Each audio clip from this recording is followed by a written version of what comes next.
To be cleaved in twain by grape or grain, no quicker destruction of the mortal brain. Ladies, gentlemen, and variations thereupon, this is modern escapism.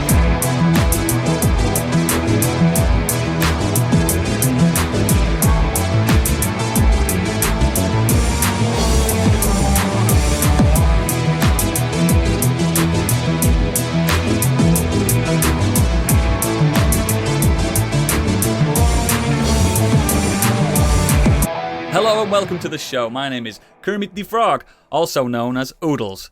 Joining me today, we have a right bunch of Muppets. He's a nerd, he has a funny voice, it's Beaker himself, it's Gadget.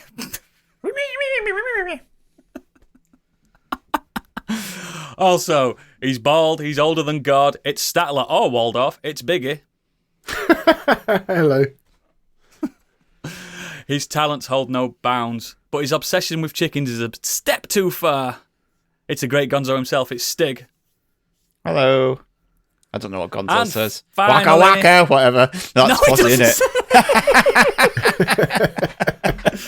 You know that joke And wasn't all finally- bad. Ah, no, it's all bad. Fuck's sake. Oh, come on, shut up. And finally, doo-ba-doo-doo-ba-doo-ba-doo-ba-doo-ba-doo-ba-doo-ba-doo-ba-doo-ba-doo. It's Candy, but she's not here today. She's off sick. But I wrote that for her. Unfortunately, she can't be with us today. I don't know what she's doing. What that girl's doing. She's on adventures. Oh, yeah, she's on adventures. Marauding, Annual I think leave. is the term. Yeah. She spoke to HR. She wrote a letter. She wanted some annual leave. She got it. Yeah. How's everyone doing? Gadget, you was away last week. I was away because I wasn't feeling grand. I did not have the shits, as you could say. Lies. Everyone who's off has the shits. Candy got shit. But Even when you officially have it. One day, one of us will actually be off with the shit. Yeah, we'll message each other saying, I I've literally was. got the shits. I was one Biggie weekend. did it. Yeah. He messaged us saying, I've got the shits. I daren't risk it. But yes, I was off last week. Thank you very much to Planty for stepping in at the last minute to cover it.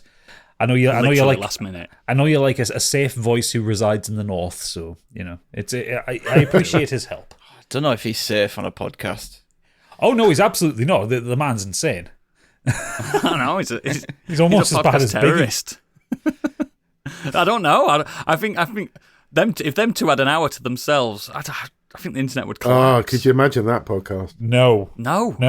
don't want it. Also, Biggie, a bone to pick with you. We are the KKK of the podcasting world. I didn't even hear that. Was that during the news? Because I had to step off the news for a bit. That was during the news. A news story about Skull and Bones being a quadruple A game, and Biggie That's says it, we're yeah. the triple K of podcasting. Oh, okay, You yeah. absolute fucking Shocking. deviant. I have a few more. I was going to go, we were the SS of the podcast. No. Stop. Just stop You're just now. wrong. You just need to be stopped.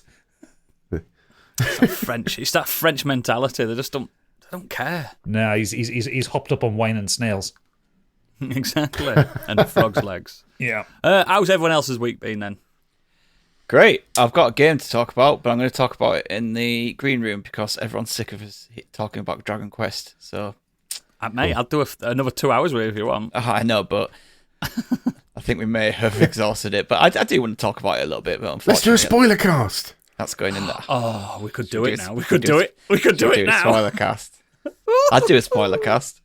Yeah, boy. Biggie, what you been up to, mate?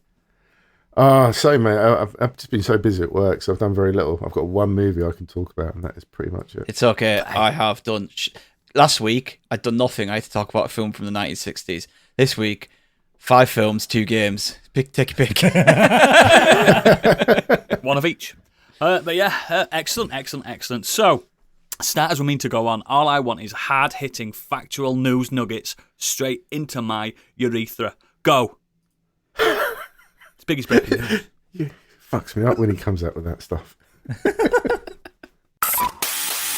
You may already know, but he doesn't, because it's time for Biggie's Breaking News. Saying I love yous. It's not the words I want to hear from you. It's not that I want yous not to say, but if you only knew. how easy it would be to show me how you feel. More than use is all you have to do to make it real. Then you wouldn't have to say that you knew me, 'cause I'd already know what would you use. I don't even know what he's singing. Extreme. Was torn in two. Extreme what? No, More Than Words Than by Words. Extreme. Fucking never. Don't know what it is. What? Biggie, What? honestly, mate, that was beautiful, and it's one of my favourite songs. The consummate You nailed it. 80s metal power ballad. You've not seen it where they're just sat next to each other, super like homoerotic, like more than words. Two You have strong to see men. the No. Jack Black and Jimmy Fallon one as well. Yeah, that's great. It's just as good. You've not heard that song? Wow. I'll stick I mean, it at the probably end. He have. must. He knows it. I I've probably just have, but I butchered don't know it. the name of it. How many weddings have you been to, Stig, in your life? Yeah, it does come up at weddings a lot. You've heard it. I will have heard it. I just don't know the track, and obviously The it's- Biggie version, the Biggie edit. Yeah, I ain't gonna get it from Biggie singing, am I? I thought that were beautiful. Oh, God, how'd you follow that? Christ. Go for it. Well, I followed up with a really boring podcast that came out, and it's not ours. Wait. So Xbox released their really weird little 23-minute podcast, whatever it was, last week to outline the future of the company. There's a memo that was also nabbed, and I'll just quickly run through because it kind of covers what the podcast talked about. So in that episode, Sarah Bond, Matt Booty, and Phil Spencer will share with the community their plans for the future of Xbox. We'll also discuss how our vision will benefit our players, creators, and the industry as a whole. We will look at the state of our medium. We see players increasingly gaming on multiple devices, but their experience is defined by the fragmentation created by platform silos. Fuck me. It doesn't say that. Multiple device players have to navigate multiple identities, entitlement libraries, communities, wallets, and reward programs. Similarly, the industry's biggest franchises increasingly ship across multiple devices, requiring creators to build and manage multiple instances of their games, leading to higher costs and fragmented communities. All of this friction creates a tremendous opportunity for us to meet the needs of multi-device players and creators. We have a different vision for the future of gaming, a future where players have a unified experience across devices, a future where players can easily discover a vast array of games with a diverse spectrum of business models. A future where more creators are empowered to realise their creative vision, reach a global audience, unite their communities, and succeed commercially. A future where every screen is an Xbox. Why did that sound like my quarterly meetings that I Because go that's on? that's basically what this podcast was. It was just What's it the was point? It was effectively a shareholder I've not thing. watched it. So it's just But- It's boring. I did see some comments though on Twitter of people saying, "Why is it not labelled AI generated when it should be?" yeah. The thing is, it's not something that should have been a thing for the public. It wasn't a showcase or anything like that. What it was like Investor call. it was an investor call basically. Yeah. Don't worry. The takeaway from it though is that Phil Spencer's got the right attitude for it, like the idea of trying to unify the gaming sphere so that Sounds like it. people aren't so fragmented. Great, I like that. He's like a gaming communist, isn't he? I think it's just I think he's a gaming capitalist. He realizes there's a lot of money to Capitalist, be that's better. there's a lot of money to be made putting games on the PlayStation as well. The funniest thing about this all was the way the fucking Xbox hardcore fans were kicking off about this before it came out. Because there was that's all these amazing. rumors from that Xbox etc. place or something like that. The Triple Xbox. It's just how easy it is to just throw a rumor out there, Yeah. and everyone just. But runs But the with thing, it. the fact of the matter is that the first rumor that got circulated was correct, and everything else afterwards was incorrect. Well, because it's they like said 4 first games are correct. coming to PlayStation. the first rumor was it was like Starfield was coming to the Yeah. PlayStation. Oh yeah, they got them wrong, didn't Yeah, they? and that's what had the Xboxes absolutely booting off. What about that solid 8 out of 10 game? Yeah, people Not a system seller. people on Twitter saying fucking Xbox is dead because there's no exclusivity Starfield. anymore.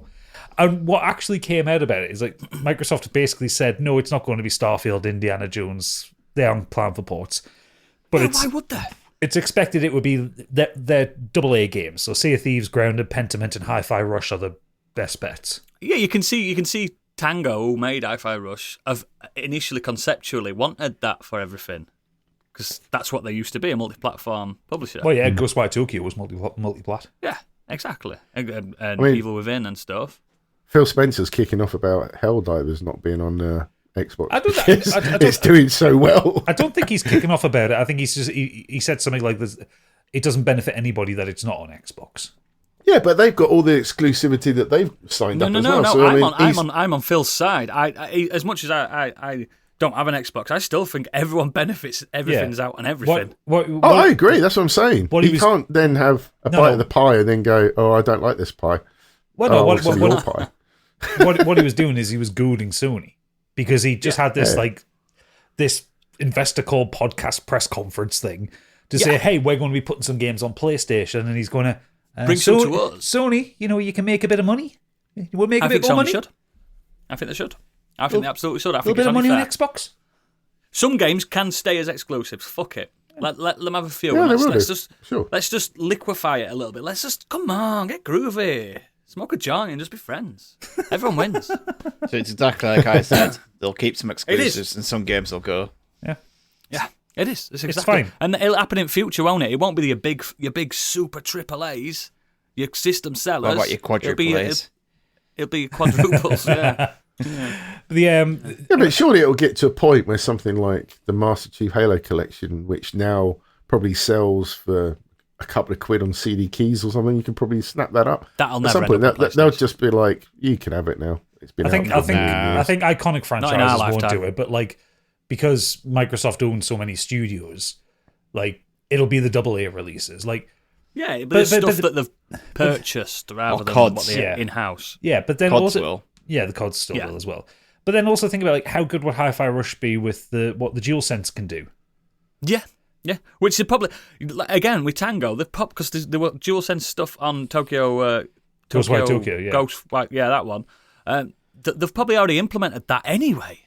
It probably already exists somewhere along in the code. But because on the Xbox it doesn't really do the vibration of the controller for the beats because that would just wreck your fingers. But it could on that. But imagine if you just had that little subtle pulse under your fingers while you're playing. Or even like a stripped down Switch version with the HD Rumble and stuff like that. Don't be silly. It makes sense, man. Fucking, I hate gamers, me. I still do. I never stop hating them. Fucking hate them. Why would you not want someone to enjoy something you've enjoyed? Oh, because of fucking tribalism. Because it's my system! It's my system! Because my entire personality is around this corporation that needs to be supported. And they don't know who I am. Oh, dear, what a shame. Next. Boring now. It's done with. It's boring. Over with. Well, on the back of all this, Sony has expected PS5 sales to decline, and has announced no existing major games. franchise titles before April 2025. I think that's the main bit of it where they're saying no major first-party exclusives. We've got fuck all. Got nothing coming. Or rather, Don't hold your breath for Death Stranding. Yeah, rather no first-party exclusives that are in existing stuff. I assume they'll probably have something new this year. Yeah. Oh, they will. Because they'll have Stellar Blade and that this year. Yeah, we're getting stuff. I mean, Final Fantasy Rebirth. That's still an exclusive. Yeah, but you're not going to get Death Stranding 2 this year. That's next year. You're not going to. It's not a system seller, though, is it? No, not really. No, it's a bit too niche. It's an erection creator. I mean, For a niche amount of people. If you put Stellar Blade into Google Images, the second row down, second shot across is just a picture of an arse. I just think it's egregious. I just It's know disgusting. yeah. Yep, that is egregious. Stop it. There's already I think in the trailer there's an almost upskirt shot as well. Yeah, there is. Yeah. Yeah, come on. I'm still freaked out by that second character in it. She looks very young.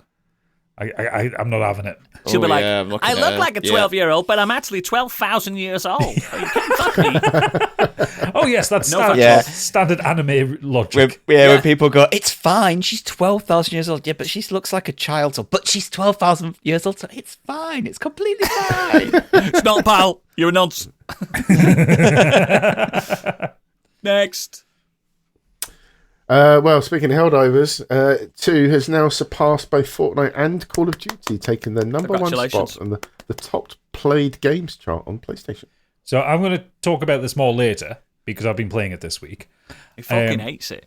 But it's worth pointing out, I've got the Helldivers 2 Steam charts open right now. Do you want to know? So bear in mind what Helldivers 1 was. It was like kind of a top-down co-op Mate, shooter I know thing. Helldivers 1 from the PS Vita. Yeah. That estimated peaked at maybe at the very most, maybe 50,000 players across its lifetime. Yeah, probably. Currently in the game right now, just on Steam, not on PS5, 378,558 players.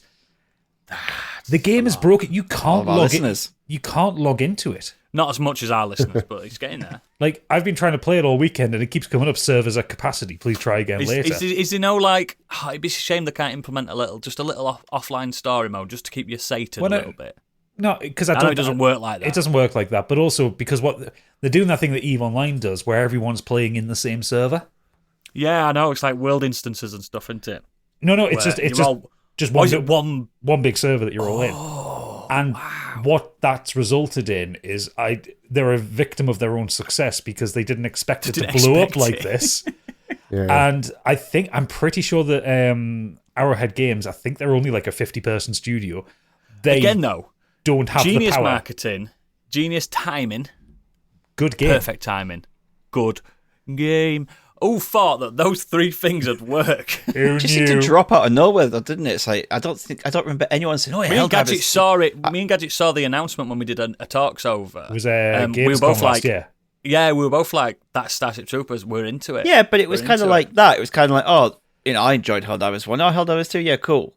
Yeah, It wasn't like it was like, now look at it. this is the game for next year. Like last year, it wasn't like, Yeah. this is the game everyone should be on next year. Got And to then, like, contender already. within a couple of days, it's just been like, It's gone ballistic. yeah, Yeah, absolutely blown up. I think as By well. PlayStation, guys. I think as well because it's a mid-budget game. It's only like a $30 million budget. I think it had, so they didn't have a lot for marketing. Hey, so it's only a 30 quid game. I'm banging at that. well, yeah, but they didn't have a lot for marketing, so it was only at like Gamescom and the Game Awards, and that was kind of it. And most of their marketing has been around clips on TikTok or streamers and stuff like that, and like ads on Reddit, which are cheap as fuck. So, and it's just blown up. It's great, but I'll talk about it later when we actually get to what we've been doing. Do you know, I refused a code for that a few weeks ago. You're an idiot. Because I didn't think it were going to kick off and be brilliant. I'm like, should have said yeah. Cheers, Should have said yeah. Never mind. Next. Diablo 4 is back in the news again, but not for the right reasons. It's going Never, from it's bad never to for the worse right with reasons. well, yeah, with a $65 horse bundle that costs more than the game itself. This week, Blizzard released the new Vitreous Scourge mount, which can only be bought as part of a $64.99 bundle that throws in 7,000 platinum points, which is stuff to buy with. Does anyone want to buy a copy on PlayStation 5? Diablo 4. No, it's coming to Game Pass, so Yeah. Oh, God, I can't even flog it now. It's cursed. I might have to go to CEX and get rid of this muck. And yeah, it's impossible to buy them out directly, which means that this bundle is yet another example of the video game industry and Blizzard price anchoring its microtransactions. Are Blizzard now the ultimate gaming baddies? They have been for a little while, to be fair. They've not Yeah, been but goodies. Like They're we up there if they're not. used to rag on like EA, which EA have turned it around. I get excited for EA games now. There used to be a lot of other developers and publishers that were like the baddies, and now all it seems to be is just Blizzard. Yeah. Not even the Activision side of it that much. It's just Blizzard. Blizzard have been really bad over like the last 10 years or so for just gouging the players. Yeah. Like I remember when I was kind of heavily into StarCraft 2 and like they'd put out just like, I paid like, I think I ended up paying about 70 quid in total for all three versions of the game for like the three campaigns. And then they're putting out like skins for a tenner or announcer packs for like 15 quid, like just to get some StarCraft celebrity to voice them. You only ever needed to buy the Total Biscuit one after he died. It was perfect. That's but disgusting. yeah, and it's gotten worse. Like even when like they changed like Overwatch from being loot box based to this now battle pass thing, and like charging £20 for a character skin for a first person shooter game. Like Still baffles me. Yeah. Still baffles me. like getting a character skin in a loot box was great. It was a little bit exciting. It was, oh, lovely. Put That's that a on. laugh, innit? Yeah, it's a laugh. bit of a laugh. £20 for a fucking skin for a game where you Yes, only but see Gadget, their hands. it's Halloween exclusive. But you only Come see on. their fucking hands. He's got a pumpkin on his head that you only see in the loading screen. Come on. Yeah, so Blizzard shite. It's also worth bearing in mind that the bundle is $65. To buy the game on Battle.net, it's $42. Oh. So it's like a third more expensive. Oh, I remember when Diablo 2 came out and I absolutely adored it. Do you remember when Diablo 2 came out and everything was in the game, and then you bought the Yeah, that's what I'm saying. and then you bought the expansion pack, and there was even more in the game? Yeah, and the expansion pack was £20. Yeah, great times. Yeah. Great times. I remember that. Yeah, Remember that? yeah, not anymore. Dead. Next. Larian Studios uses good its guys. stage time at the DICE Awards to speak out against a brutal industry climate. Baldur's Gate 3 walked away with the DICE Awards with another handful of trophies: Outstanding Achievement in Story, RPG of the Year, Outstanding Achievement in Game Design, Outstanding Achievement in Game Direction, and Game of the Year. They said, "We're very lucky," said Michael Dowse, the director of publishing for the studio. "We've had a lot of stage time, others are not so lucky. This is a really human industry, and we're really bad sometimes at showing developers what they're worth. It's kind of the elephant in the room, especially surrounded by all this opulence. Many people were let go at the start of this year. I want you to know that you're all talented and that you matter and that you're at the future of the industry. Don't let that flame be extinguished by our collective mistakes. We will persevere as an industry." And this was then followed by head of production David Walgrave, also took to the microphone, and he said, "We ask you to pay one price only for the game," which is relevant to what we just talked about, "and that's it. You can own it for the rest of your life. We don't have shareholders. We also don't think about them. There's an expression in Dutch, honesty lasts longest," or something. So yeah, that's a bit of a dig Now at the they are the Embracer good Group guys. as well, potentially. Well, yeah, that's because Who are Embracer all Group about said the shareholder. Yeah, Embracer Group had a quote saying their overruling principle is to always maximize shareholder value. So yeah, Global saturation. yeah, basically, yeah. Fucking Larian, I love Larian so much. They've got a good sense of humor. They're really human. They take care of their developers, and they don't fuck They've the embraced players over. the social media aspect to this industry as well, like nothing I've ever seen. Yeah, They've just embraced it. Like, yeah, we're all over all the socials. We interact with people. I commented, I tweeted something out a few months back. Larian retweeted it. Just, Yeah. do you know what I mean? And good like you look that. down the page and they're retweeting everyone and they've just got a good presence and it's a breath of fresh air. Absolute breath of fresh air. and the breath of fresh air that was Baldur's Gate 3. A 100-hour RPG with no microtransactions, apart from one pre-order bonus you could get to get some like Divinity 2 items. Yeah, And you that was could get it. Red Prince's cloak. Red Prince's cloak and Lois's loot and stuff like that. And Yeah. I fine, think if you want it's it. fun. That's fun if you're a fan of Larian. Yeah.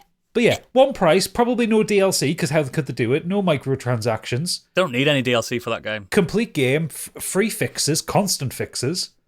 Yeah. Nah, good I had lads. a big update today of it. I don't know what that update was, but it was That there. was the neck and on update for Valentine's Day, Oh, where the characters kissing really? actually look like they're kissing, Oh, that's first. rather than like two kind of models kind of mushing up against each other. Awesome. Great guys. Love to see it. Like real life. Yep. Disco Elysium. Sadly, more stuff trickling out from there. The standalone expansion was reportedly cancelled, and a quarter of the staff are facing redundancy at Zaum. A quarter of the Disco Elysium total workforce, approximately 24 employees, is reportedly facing redundancy following the cancellation of a standalone expansion for the acclaimed RPG, and it was said to be 1 or 2 years away from completion. And then, according to another article at Sports Illustrated, GLHF, I don't know what that is. Good luck, have By the way, fun. guys. Which claims the cancelled expansion was the third project to have either been canned or paused indefinitely by Zaum in many years. A sequel was reportedly cancelled in 2022, And complicating the claim, Zaum CEO was still talking about the project in June 2023, or being saying it had been jeopardized following a messy tussle with its former creative leads. I mean, it's just a mess. And then it all went on with some interviews with some staff, and one of them referred to the takeover by the CEO, Ilmar Kompas, and his brother-in-law, Tonis Harvel, as to being born into Yugoslavia in the 90s. You've just missed the party. Now all you get is the bloodshed. Fucking hell. Fucking hell. Wow. It's quite the quote. Can I get that on an emotional poster? One of the motivational ones. That game is going to go down as one of the greatest one and dones of all time. Yeah. But no one bought it. That's the problem. If it had sold better. No, it did pretty well. Like after, if they're having closures after the and layoffs. Yeah, but it's been like 3 years. Everywhere's having closures and layoffs. 4 years I since the game came out. so. Remember, the game came out in 2019. Also, the original team have been like binned off. Absolutely. Yeah. So- Yeah. Oh, it's a shame. It's a great game. It's a real shame, isn't it? Play it. Play the newer version of it. It's really good. It is really good, but it is a real shame that we're not going to get a sequel or anything else from that particular studio. But at the same time, I don't want anything to come from Zaum that kind of cheapens what Disco Elysium achieved, because it's a very special sacred, isn't game. Yeah, They it made £7 million profit in its first 6 months, so I think it did pretty well. Oh, so it's done all right then, hasn't it? Yeah, it's done all right. Yeah, fair play. But yeah, it's a shame. But yeah, next. Just a quick Well, tip replaying from the that. Star Wars universe. A first-person Mandalorian bounty hunter game apparently is in the works at Respawn. Respawn, did you say? No Titanfall 3 then. That is a problem, isn't it? That's a problem. But if they can do something that was on the scale of promise of what was it, 1313 was, the Boba Fett game that EA killed off. I tell you what, Jedi Outcast, Jedi Survivor, the great games. I know they were buggy when they first launched, but they're not buggy anymore, and they're fantastic games. Oh, I'm telling you now. Survivor's still broken on PC. Oh, is it? Wow. Oh yeah. I think it'll be a Mando game like that from Respawn. It'll probably be first person, though, won't it? You could do it because it's... No, they suggested it was a first person game. Yeah. So they'll probably pull some of that Titanfall. Are you not listening to what I'm experience saying, Stig? Because that was rude. Sorry, who said that? I think I did. You just said, first person Mandalorian. Sorry. I just heard Mandalorian Bounty Hunter game. It's fine. It'll be great. It's Respawn. In Respawn we trust. Yeah. I just presumed you pronounced something wrong. That's all, Biggie. So Oh, come on, guys. We trust in Goodness. Respawn, but I just really want Titanfall 3. why You're would doing they the give us feedback this week, Titanfall 3? They even ended it with a bloody Cliffhanger. setup, yeah. And it's such a good game. Like literally every We don't single get enough mech games. every We don't single get enough. person who's ever played that game says it's fucking brilliant. Even people who I don't like cried on- first person I cried on shooters stream. enjoy that game. Doodles. I cried on stream, didn't I, Gadget? Yeah. And the multiplayer was fucking excellent. It's so much fun. Yeah, I played a bit of that as well. I enjoyed that. It's a shame. Ugh, fucking, they'll bring a Call of Duty out all the time, but not a Titanfall. Oh, just Idiots. just let Respawn out of the fucking Star Wars minds, please. Yeah, get them away. No more Battlefield until we get Titanfall 3. That's what I'm saying. I don't think we're getting another Battlefield anytime soon after 2042.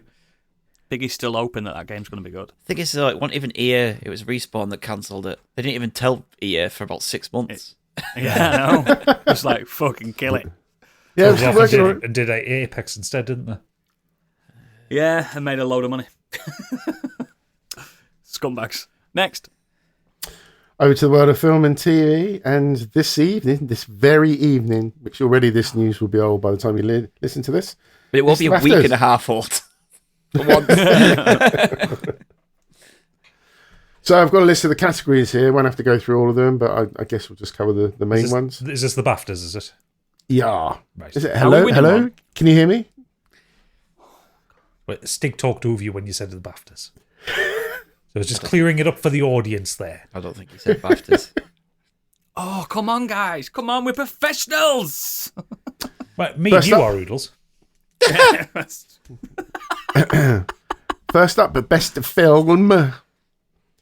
You had Anatomy of a Fall, The Holdovers, Killers of the Flower Moon, Poor Things, and Oppenheimer. Have a guess what one? Oppenheimer. Yes. I'm not guessing. I've seen it. I've seen it. I'm looking at the list now. Looking at the list now. Just go. You don't have to go through the list of the nominees. No, just tell us the winners. Oh, I thought people might be interested in the big ones, but yeah. Fine, Yeah, fine. Mate, Just it's the been a winner. week old by the time they know. Do you want to fucking do it? Ooh, so- who put 50 pence in Biggie? What are you drinking, bit? He's on Doom Bar, that's why. He's getting aggressive. Dr. Doom over here. Best film not in the English language was The Zone of Interest winner. This picked up quite a few awards. I don't know anything about this film. More on that later. Oh, there There you you go. go. Thank Stick you to for the that. resident film guy. If it's your bag, best documentary, 20 Days in Maripol, was the winner.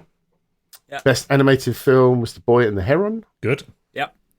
I mean, Sorry. to be fair, out of the nominees, it was a 2-horse race. It was that or Spider-Man. Yeah, Spider-Man. Like Chicken Run Dawn of the Nugget, great film, not the best of one of the year. And fuck Elemental. Yeah, Elemental's not bad, but it's just not awards worthy at all. Deeply average not at Pixar film. Yeah, it's a Disney Pixar wrote one in it. There has to be one. Yeah. At least Wish wasn't in the list. More on that later. Oh, no. Oh, no. It's been half time. He's had to keep the band interested. Yep. Best director was Christopher Nolan, of course, with Oppenheimer. Fair. That was an excellent direction. If it's your thing, best original screenplay was Anatomy of a Fall. Yep. Best adapted screenplay was American Fiction. I need to see that. I've Really heard wanna such good see it things. so much, yeah. Yeah, apparently it's amazing. Yeah. Off to the actors and actresses, or actor total. Best leading actress was Emma Stone, Poor Things. Another film I've heard that I'm she's really desperate good. to see. Yep. Yeah, I bet she's really good in that. Best leading actor is Cillian Murphy, Oppenheimer. Yep. He's going to get the Oscar, isn't he? Yeah. Best Oppie going. Hey. Best supporting actress was Divine Joy Randolph for The Holdovers. That's interesting.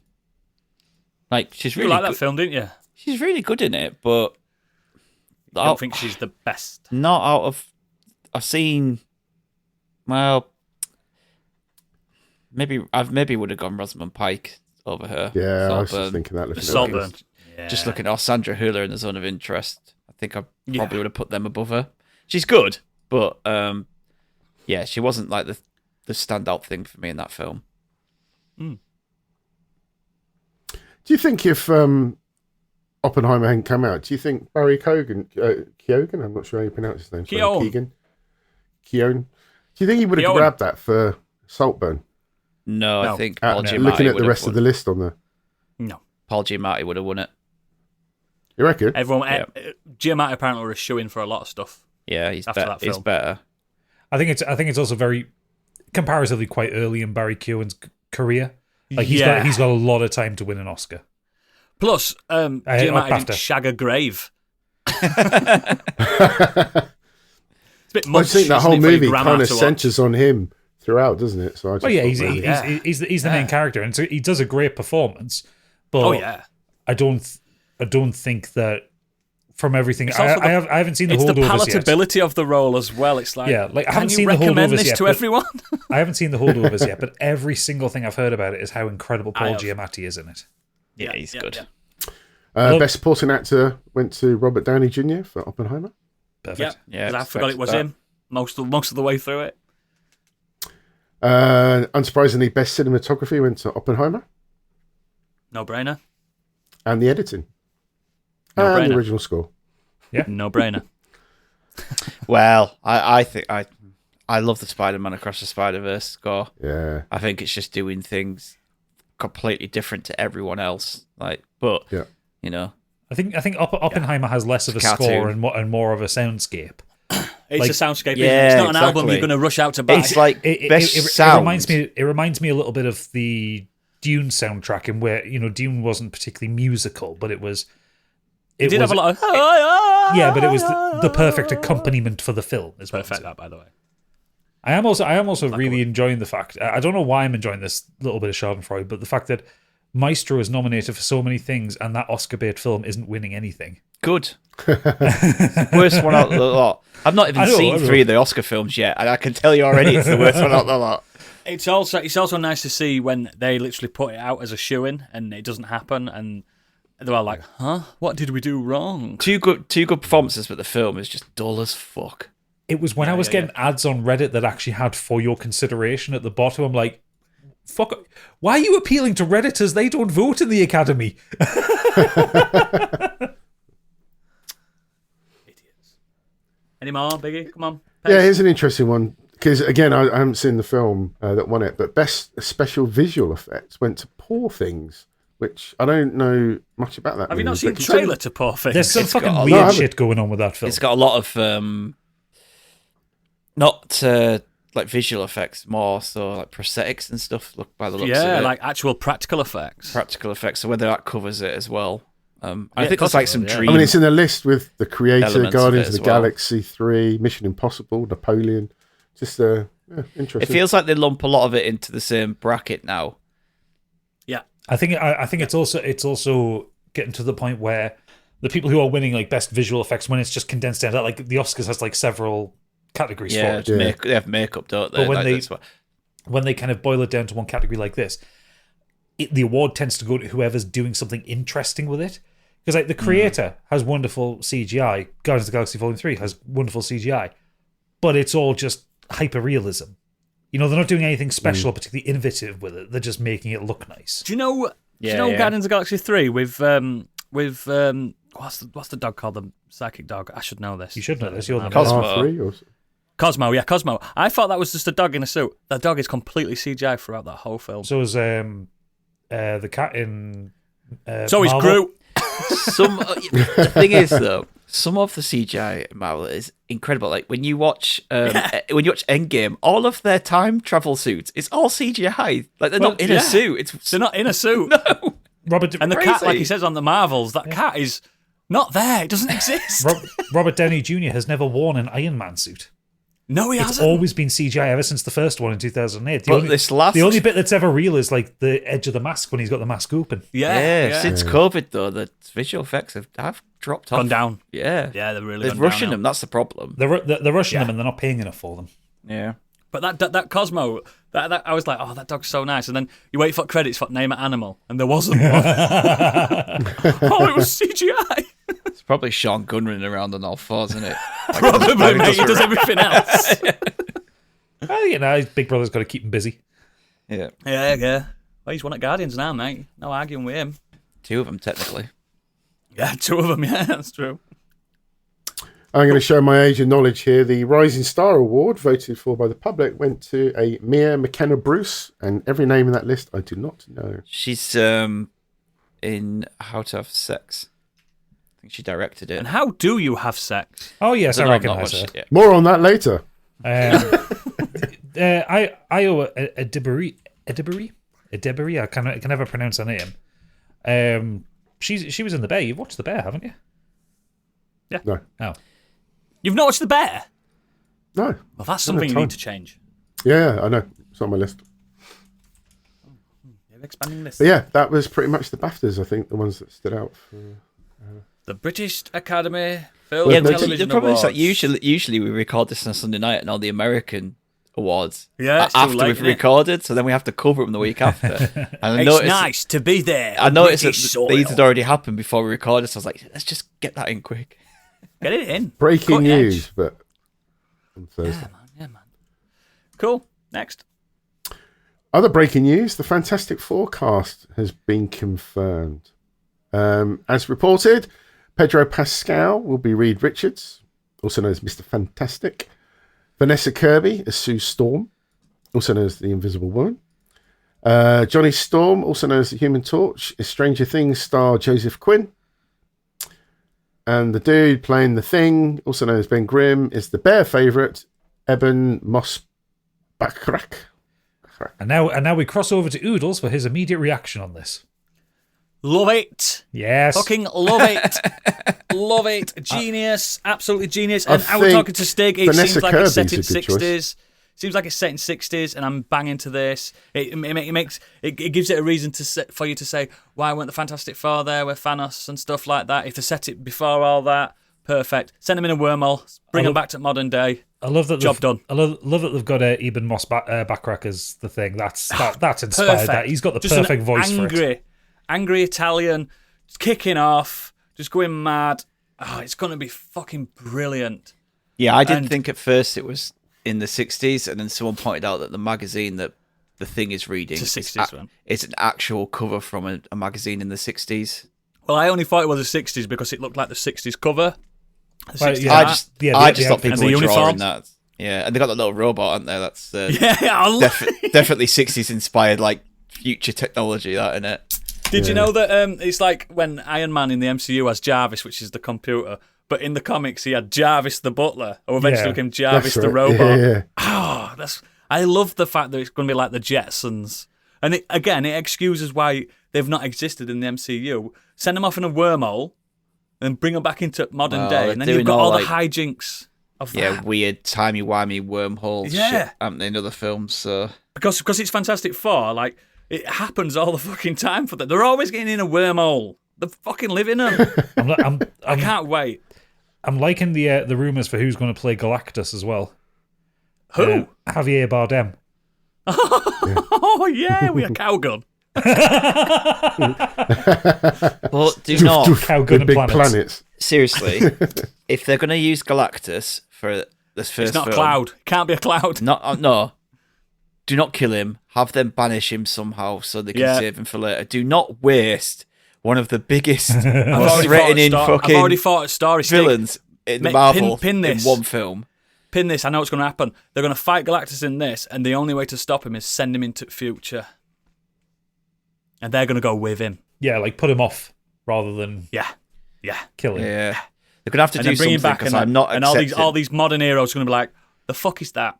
Yeah, I am not accepting fuck is that? Galactus is a one and done fucking No, villain. not the Planet Eater. And then again, you can have the Herald of Galactus, Silver Surfer come in. You can make Marvel cosmic, because we've been cosmic in Marvel for a while with Guardians of the Galaxy. They're all in the same universe. Remember? Yeah. We can be cosmic. We can get Thor back to his good old times. Oh, this could be the renaissance we need in the MCU. And I'm so excited. Use a morph spell on him and put him in your pocket. I'll put him in your pocket. Yeah, that's right. You could. Just don't rip his head off. Don't rip his head off. I just think if they do it in 60s as a period piece for most of the film, it's genius. That's how you fucking do it. Because Fantastic Four is quintessentially Golden Age comics. It is, yeah. Even like genius. the cartoon that was on in the 90s had a Yeah, 60s it was vibe daft. about it. Yeah. It's always been Jetsons and Flintstones family meets the Jetsons meets the fucking Justice League type thing. It's just they live in the Baxter Building in the middle of New York. It's cool. But Victor Von Doom, who's going to be Victor Von Doom? They're saying Cillian Murphy. They're saying Henry Cavill. They're saying I'd seen the rumours on Henry Cavill. I don't think it'd be Henry Cavill. I don't think he'd want to play another baddie. No, I don't. He has signed up, hasn't he, to do Marvel. something. But everyone's saying he's going to be Captain Britain. Which makes a lot of sense. That's just boring, though, isn't it? He's not the most exciting character. What if he becomes Sentry, which is just the Marvel Superman? Yeah, again, boring.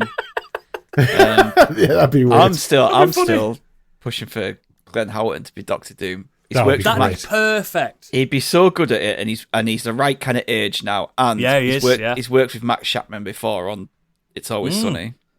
That would be absolute genius. He's got a 1,000-yard stare, hasn't he? He could pierce straight through your soul. And he Exactly. plays insane very well. Yeah. And Doctor Doom, he's a genius, but when you're insane as well as a genius, that's what makes you dangerous. I knew I'd seen an idea. Cyclops for Henry Cavill. Ooh. Not against it. Like Scott it. Summers. Yeah, that works. No. Better than James Marsden. Too gorgeous. Yeah, but he's too built for it. Yeah, but Have he you needs- seen what Fuck off. Have you Cyclops seen- looks like? I In have the seen comics, the old mate, one, he yes, looks like a but beefcake. He looks fucking... his nickname is Slim, Close. for Yeah, God's sake. but they need to establish know. that Cyclops is the leader this time. Because leader. in those other X-Men films, he was very much a side character to Wolverine. And isn't the fact that his nickname is Slim, is it that Logan gives it to him to take the piss out of him because he's insecure? No, it's before that. Is it? It's what Jean Grey calls him, and everyone was saying it's because his dick's slim. Fucking hell. You got to remember, X-Men started without Wolverine. True. Wolverine only came in on, I think, fourth episode of it. I can't remember. Yeah, so there you go.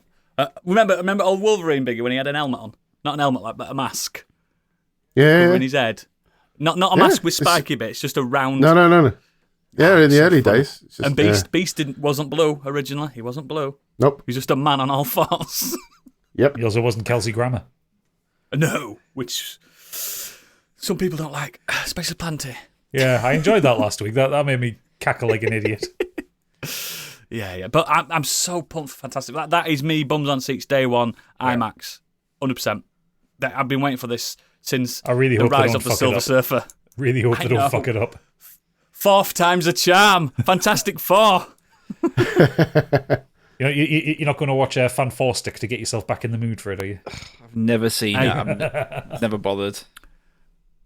I tell you what, the original Fantastic Four film is It's a fine. good film. It's fine. The casting's Good film. great. The Silver Surfer's shite. No, but it's not good. Fantastic, or whatever it's called, is Fantastic. probably one of the worst things I've ever watched in my life. At the end, what should we call ourselves? I don't know, but it'll be fantastic. All four of us. Fuck off. They've got to say the name of the movie, though. Everyone knows.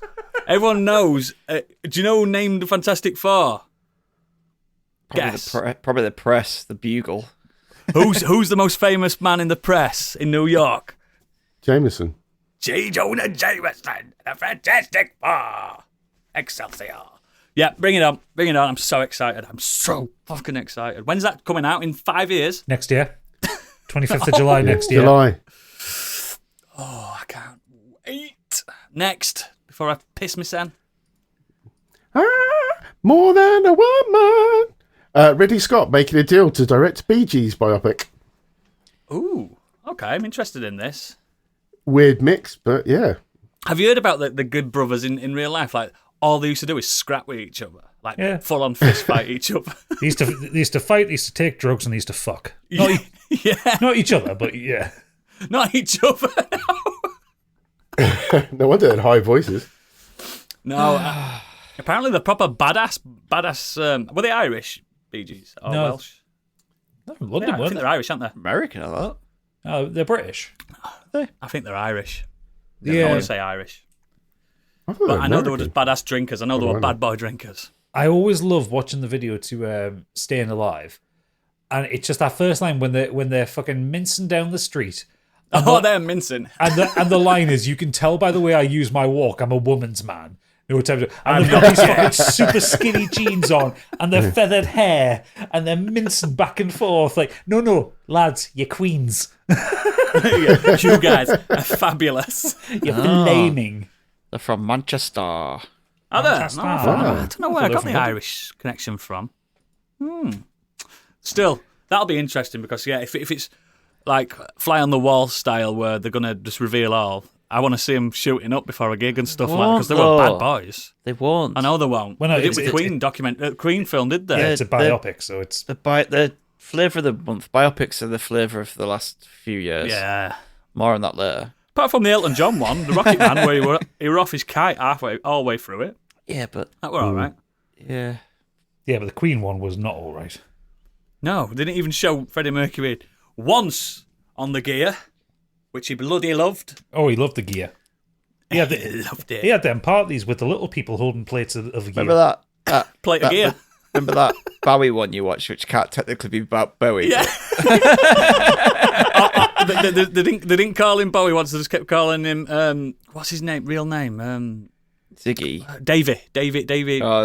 Is it Davy Jones? Davy Jones, Is that his yeah. name? Yeah, they kept calling him Davy all the way through it, and his songs were like, like Space Oddity. Were like, I'm in the cosmos doing space things. There's an astronaut. Yeah, it's so funny. Oh god, that was so fucking funny. That film. Oh, don't watch it. It was so funny. Next. Last one for this. Paramount and Comcast have held early talks about potentially combining Paramount Plus and Peacock into one service. What a shock. All these services can't fucking stand by themselves, so they're going to have to merge. I love how a lot of people are saying, watch is on the cock next week. On the cock. They keep calling it the cock. I love that. Call it Cock Plus. And I'm in. More cock. Paracock. More cock. yeah, they can't sustain their own ecosystem. They can't survive. So Too many, that's join why. forces. Yeah, Netflix they all combine into one big thing, and then we can all watch the films that we want to watch at any point. Thank you. There you go. I feel like it's like Netflix is fine because Netflix seem to have their name and kind of unlimited money. but they've kind of cemented themselves as being the first, and a lot of people signed up from Prime. A lot of people have that because they have Prime for deliveries as well. So you get all the other stuff with it, so they're kind of safe. And then everyone else has tried to do it. Everyone else is fighting for third. HBO had to. Well, Disney Plus to merge is with. got to be. Yeah, they had to merge with Warner Brothers. These two are going to merge. Someone else will merge at some point. Oh, Hulu, I think, merged with someone as well. Was it Disney? Something like that. Yeah, we get a lot of Hulu stuff on Disney, don't we? Yeah. So you get Futurama and stuff like that. Yeah. Who the funk it? Everyone. Yeah, not everyone wants to spend 130 quid a month on different streaming services. What a shock. Yeah. Unfortunately, as well, in this country, if you want HBO stuff, you've got to have Sky as well, haven't you? Yeah. Which fucking kills me, that, because it's some of the best telly, but you've got to wait while it's all finished and get a trial. That's what you've got to do. That's what I'll be doing when House of Dragon comes on. That's what I did when Last of Us came on. Yeah, I'm not paying for Sky. There's ways. There are ways. Next. Okay, do you like your stuffed crust? Because pizza giant Domino's has apologised after a worker at one of its restaurants was filmed appearing to pick his nose and wipe it in a large mass of dough. Fuck off, I can't hear this shit, mate. The clip, filmed at a Japanese branch of the chain, went viral on Monday after it was shared on the Bakusai online forum. It shows an employee in Domino's uniform talking to the person behind the camera whilst kneading. He then appears to stick a finger up his nose before rubbing it into the dough. Within hours of the video being uploaded, Domino's Japan has posted on its X account to apologise. This has explained that the man in the video was a part-time worker, like that matters, at one of his stores in Amagasaki City near Osaka. Sure. It's vowed to ensure something like this will never happen again, which it can't do. We deeply apologise for making our valued customers uncomfortable. So it's guaranteed. It's guaranteed that worker has now gone outside Domino's. Did you say? Yeah. He stood outside Domino's. He's got onto his knees and seppuku'd himself in front of corporate overlords. He's gone. He's dead. The thing is, the Japanese take food hygiene ridiculously seriously. They're like the world class. They've got most Michelin stars on planet, haven't they? But like, sure they have. There was a video that went around about a year ago of a Japanese TikTok trend of people in the the sushi bars with the conveyor belts, picking up a piece of sushi, licking it, and putting it back on. Fuck off! And I remember that. They got arrested. Good. No, but I'm saying that if that happened here, they would be kicked out. They wouldn't be arrested for it. Like no, but they should. They should be arrested. Should be Japan thrown in second. The sea. But is it second? Oh, right. America first. No, France, but still up there. France. It makes sense. Michelin. Yeah. French. But yeah, no, it's not Michelin. It's Michelin. It's the tire company. Is it? Yeah. Michelin I thought it was stars. a French name. No, it's from the Michelin Travel Guide. No way. Yes. The tyre people, the Michelin man. Yeah, it was a fucking tourist book that started it, and then Every fucking day you learn something and then new. the standards got so high that's when it became like the top level for restaurants. But yeah, I genuinely thought it was Michelin. No, it's the Michelin French. Michelin Travel Guide. Might be slightly separate to the tire company, but yeah, it's basically the Michelin Travel Guide in America. You think if you get a Michelin star, you get like a free Michelin man? A free Michelin man. Yeah, like you can put a sticker in your window, or you get a cardboard cutout. Every day's a learning day. That's what I've always said. But yeah, brilliant. Yeah, the Japanese take food hygiene so seriously because a lot of their food is either raw or it's kind of fish based. So the hygiene does have to still moving. Super serious or still moving. Still moving. Yeah. So they are fucking shit hot on it if people fuck with food. I don't want to. This kind of. Do you know if I've got a hair in my pizza embedded into cheese? That pizza's going in bin. I can't live with it. You'll be glad to find out that Oodles from the article. The pizza dough shown in the clip was being prepared for 24-hour fermentation and was thrown out before it could be used. So no one ate anything.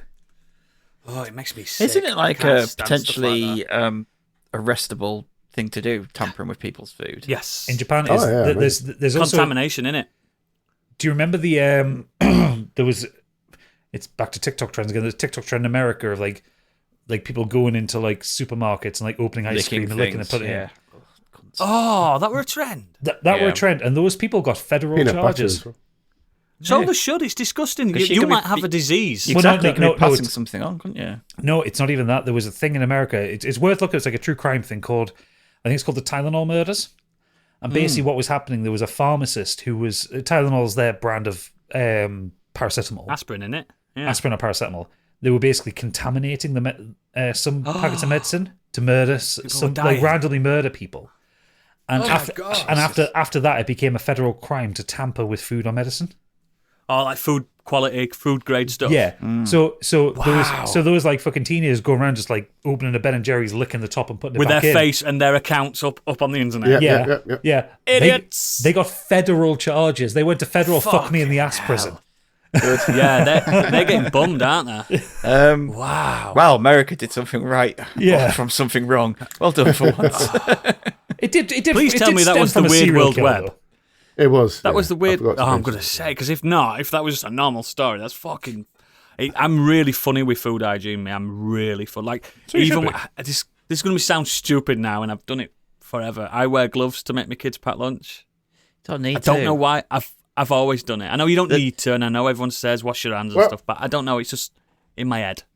I had an intermediate health and hygiene when I was running my pub and stuff like that, and on cruise ships and stuff. And it's so essential that you do that properly. And the fact that I hadn't had vomiting and diarrhea for so many years, like for years and years and years, until I had it that other week, goes to show you. Because you were doing how, good hygiene, weren't you? Yeah. how rare it was. And I still don't know where it came from. Yeah, you see all the time like clips of people doing stuff with food, and you look in the comments and I was like, why are they wearing gloves? Why are they gloves? Because gloves are too make people feel too You're not safe. washing them as much, You don't are you? wash. You don't wash gloves, and people Yeah, I get touch that. things, I other get things, that. and It's easy to they think because cross-contaminate I'm with wearing gloves. because I'm wearing gloves. I'm It's not. just them dinner lady gloves that you put on. Yeah, you you throw them away after every. Do you know them little plastic bags? Yeah, that you put on but your it's fingers? it's just the- them. It's still It's because people- I'd want it myself.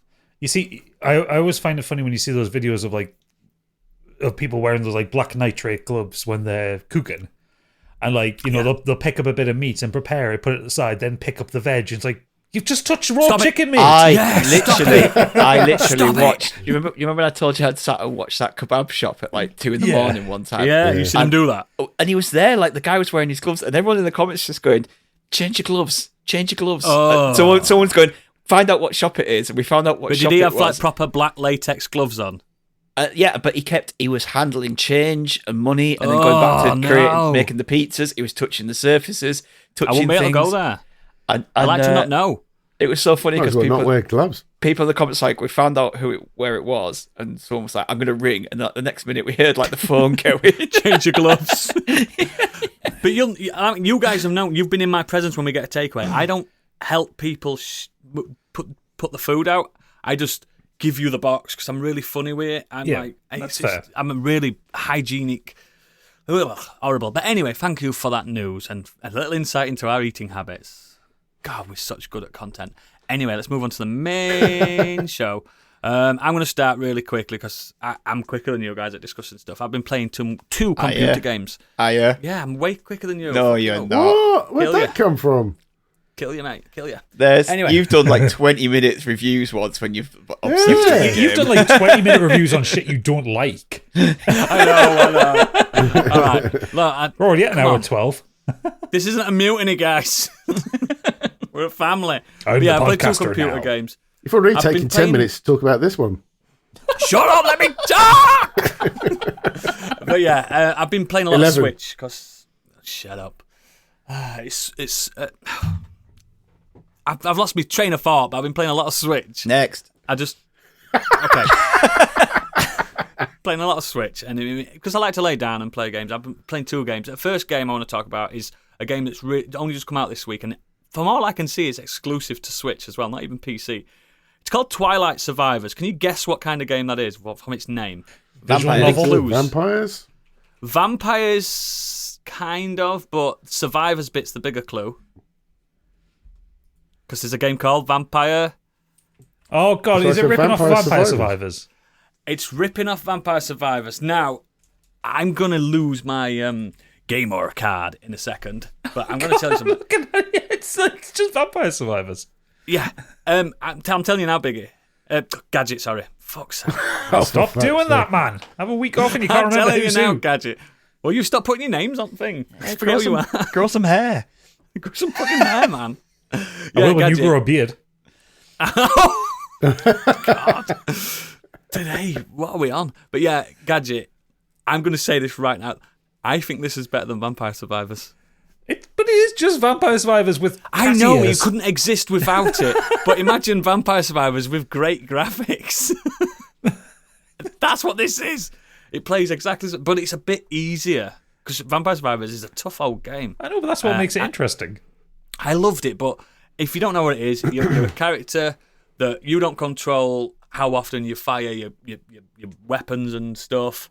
You just aim, and you're moving about a field, and waves upon waves of monsters are coming at you. You've got like 25 minutes to survive. It gets harder and harder. You're getting pickups. You're getting stronger. Every time you die, you're unlocking something else. It's really, really pacey. Really good for a one and done. I'm on the toilet playing on my Switch. This game by Dory Dory Studios, Twilight Survivors, I think it's fucking incredible. And like Vampire Survivors, it's £2.49. It's a bargain. Yeah, fair. It's an absolute bargain. And it's gorgeous. The graphics are way better, aren't they, Gadget? Well, they are, but they also... I like the charm of the kind of pixely art in Vampire Survivors. I'll tell you now, though, Vampire Survivors has got better music. Way better music. I mean, the music in Vampire Survivors is banging. Hang on, I've got this trailer playing. Fucking- I say I've got That's the cool. music. I get the graphical difference with the two games. jump. Like, yeah. I'm just looking at a trailer of it now. Yeah, it's massive. Yeah.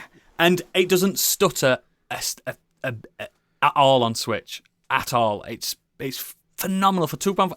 If you want just to pick up and play, you're always progressing game for £2.49. You can't go wrong with Twilight Survivors. Yes, it's got an anime girl as you can play as, but you can also play as a mech. You can play as a cat with a sword. You can play as this and that. You can play as what looks like a horse chestnut or something. I don't know what it is. It's some kind of Japanese weird thing. The title of the game sounds like a support group for people that have seen the film or read the books. Yeah, Twilight Survivors. If you've watched this, come and speak to us. No, it's really fucking good. And I know a few of you guys on Switch have got them coins that you can buy games with.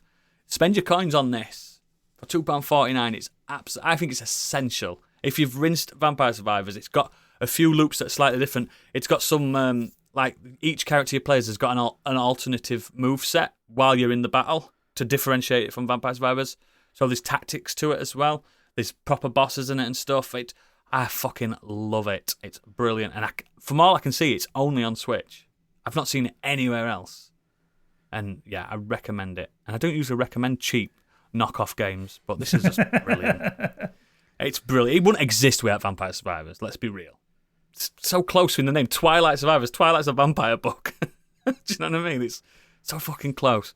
But yeah, the main thing I want to talk about is my Valentine's Day present. So, do you know when you don't expect to get something good from someone that's not a gamer and they buy you a gaming gift and you're like, because I got a gift. I got a game, a computer game for Valentine's Day, and it was wrapped up, and I was like, I know it's a Switch game. I can feel it being a Switch game. And I thought, is it going to be fucking Elmo's Playworld? Is it going to be fucking something shite?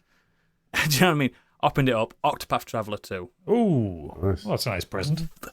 And she went, I know you like stats and you're a bit of a nerd. I went, you do, and you got this absolutely right. But apparently she'd been looking on my Switch of what I've been playing on previously, and she saw that Octopath Traveler was on there. So she's done the research. So If she you wasn't don't know offended Octopath- by all the fucking porn games that you've got on there. Oh, she went, what's this gay bear game? I went, it's good. It's good. It's really good. It's got a touching story and good puzzle mechanics. Shut up. Puzzle mechanics. Yeah. But yeah, Octopath Traveler, to cut a long story short, if you don't know what it is, it's by Acquire and published by Square Enix. As Biggie mentioned last week, Acquire got bought by From Software last week, so I'm really excited what's going to happen to them. It's what do they call it? 2.3D or something? 2.5D. 2.5D. No. That's it. Sorry, 2D HD. That's it for that one. 2D HD. Yeah, there's so many weird fucking things, but it's one of those JRPGs. It's loosely based on the old Romancing Saga games, where it's a non-linear JRPG where you can pick from 8 characters to start off. You build your party up, you're going on jolly adventures. Do those 8 characters travel down 8 different paths? Almost like They do! an octopus. Like an octopus. Like an octopus, yes. I They see do. where you're But going with this. Exactly. Well, The we've first game Biggie, was... we've cracked the code. You've cracked the code. It's like fucking Sherlock, innit, when he's seeing all that algebra. We're in. We're in. Hack the planet.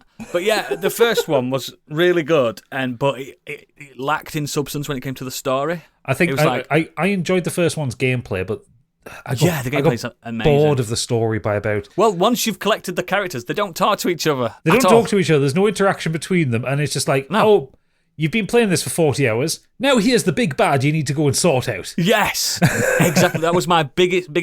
This one's completely. They've gone right. They've got a coherent story this time. We've got a solid gameplay loop. So the gameplay loop's not changed, Gadget. Great. But now it's got a story. Like, whichever you pick to be your starting character, you stick with that character for the rest of the game. You have then got the option to be like, do I collect all the 8 characters, or do I level 4 characters that I want to find whenever you want to go across the world and find them? And they interact, they speak to each other, they get involved in each other's storylines. Oh, fantastic. There's moments where if you've collected 2 certain characters, if you go back to a certain town, they'll have their own like a story together, like an interim chat, Yeah. and it's just the voice acting's really good. It's not phenomenal, don't get me wrong. Really good for what it is. It's gorgeous to look at. The battles now spin around a little bit and make it more 3D and have effects and stuff. The rumble's really good. They've still got the brake mechanic in the fights. The brake mechanic is even better this time. I really like that, because one thing that JRPGs, this is something that Dragon Quest XI kind of does a little bit that I don't like, but it's fair enough for what it is. You get into a habit of just using the same attack over and over again because it's the most effective against the most things. Whereas You can't do that with this game. No, with the brake mechanic, it's just like, okay, well, who do I need to swap in and out to fight this particular creature? Yeah. And, it's like, it's the rock, paper, scissors thing expanded. Every monster in this game's got 4 elemental weaknesses or stat-based weaknesses. Once you've hit them with something, you learn their weakness, and that sticks with you for the rest of the game, so you don't have to make a note of it. Yeah, and that's really smart. I really like that about the first Octopath Traveler. Yeah, on this one it's even better, Gadget, because you've got limit breaks as well every time. Oh, nice. When the game's significantly easier, they've made it a lot easier, so there's less incentive to grind. There's a day-night cycle where if you really do fancy a grinding sesh, you can anytime switch it to nighttime by pressing the right trigger and grind harder baddies. You know what I mean? The same baddies, but the harder versions because it's nighttime. And you just... levels are just going up because you already know their weaknesses. It's the same baddies, but stronger and giving you more experience. So it just alleviates that. And it's just absolutely sensational. If you've got a hankering... It's 25 quid at the moment as well. Another reason why I bought that one. Fuck. Yeah. I've got too many long games to play, man. I've got a feeling this is going to be quicker than last, because last game was about 100 hours, wasn't it? It was, and it suffered for this it. is about... It says on how long to beat, and it says completion is 50 hours. Oh, it's not bad. And I think it's 24 hours for just a normal run through. And again, it's one of those games where it does have replay value, because whoever you start with, they have the biggest story. They're the main character. Which on the last game, doesn't matter who you started, because you're going to collect everyone anyway. Yeah. I started as a samurai guy, and the story to is you won't be able to beat the Emperor, so go out and find some people to come and help you beat the Emperor. Really simple like that, but it's so nuanced and smart and clever, where you're meeting up with other characters, and then this samurai's like, is my story even as important as their story now? Do I forsake what I do to help this person that's getting taken, like a posse in a cowboy town? Do I have to help the posse? Oh, nice. Do you know what I mean? It's really smart, and it's just... Yeah, it's one of those games, the more you play it, the more you love it. And again, 25 quid, buy it. It's on Switch, PlayStation 5, and Steam. So yeah, I knew about the first game, but I realised I couldn't The first play it on game, the there's no system point in I've playing the got, so- first game when the sequel exists. I can promise you now. No, but It's not- I couldn't it's- play it anyway because I didn't have the system that it was out for. But Yeah. I've always been hoping that it would come out on PlayStation. It's fucking, it's absolutely brilliant. I think the PS5 version is the cheapest version I've seen. I saw it at 22 quid. So pick it up, mate. If you like those classics where every battle you can't just relax. You've got to focus. Yeah. You've got to really go for it, and you can even there's abilities that you can pick to make yourself get more experience from that battle you're in. Do you know what I mean? Like sacrifice a turn to get more experience. Which if you're winning, you may as well anyway, aren't you? Yeah, It's really smart, really clever game, and I'm looking forward to seeing what Acquire do next. But yeah, they're my I two. remember the guy on God is a Geek reviewed it. I've forgotten his name. He said it was really good. Lyle. Thank you. Yeah, he gave it a 10 out of 10, remember didn't him. Yeah, I remember him talking about it, saying how good it was. So yeah, I read his review. Yeah, he's got great taste in games. He's a weirdo like I am, so I trust Lyle. Trust me as well. Absolutely, it's a knockout game, and don't bother playing the first. Just play this one. They're not linked in any way. Just play this one. It's really fantastic. But yeah, Stig, what you been up to? Loads. But mainly films. I just want to mention a quick one before I bust into my two main ones. Horror film called When Evil Lurks. It's on Shudder.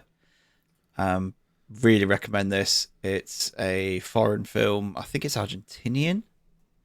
Ooh, where I used to get cheap games from. Yeah.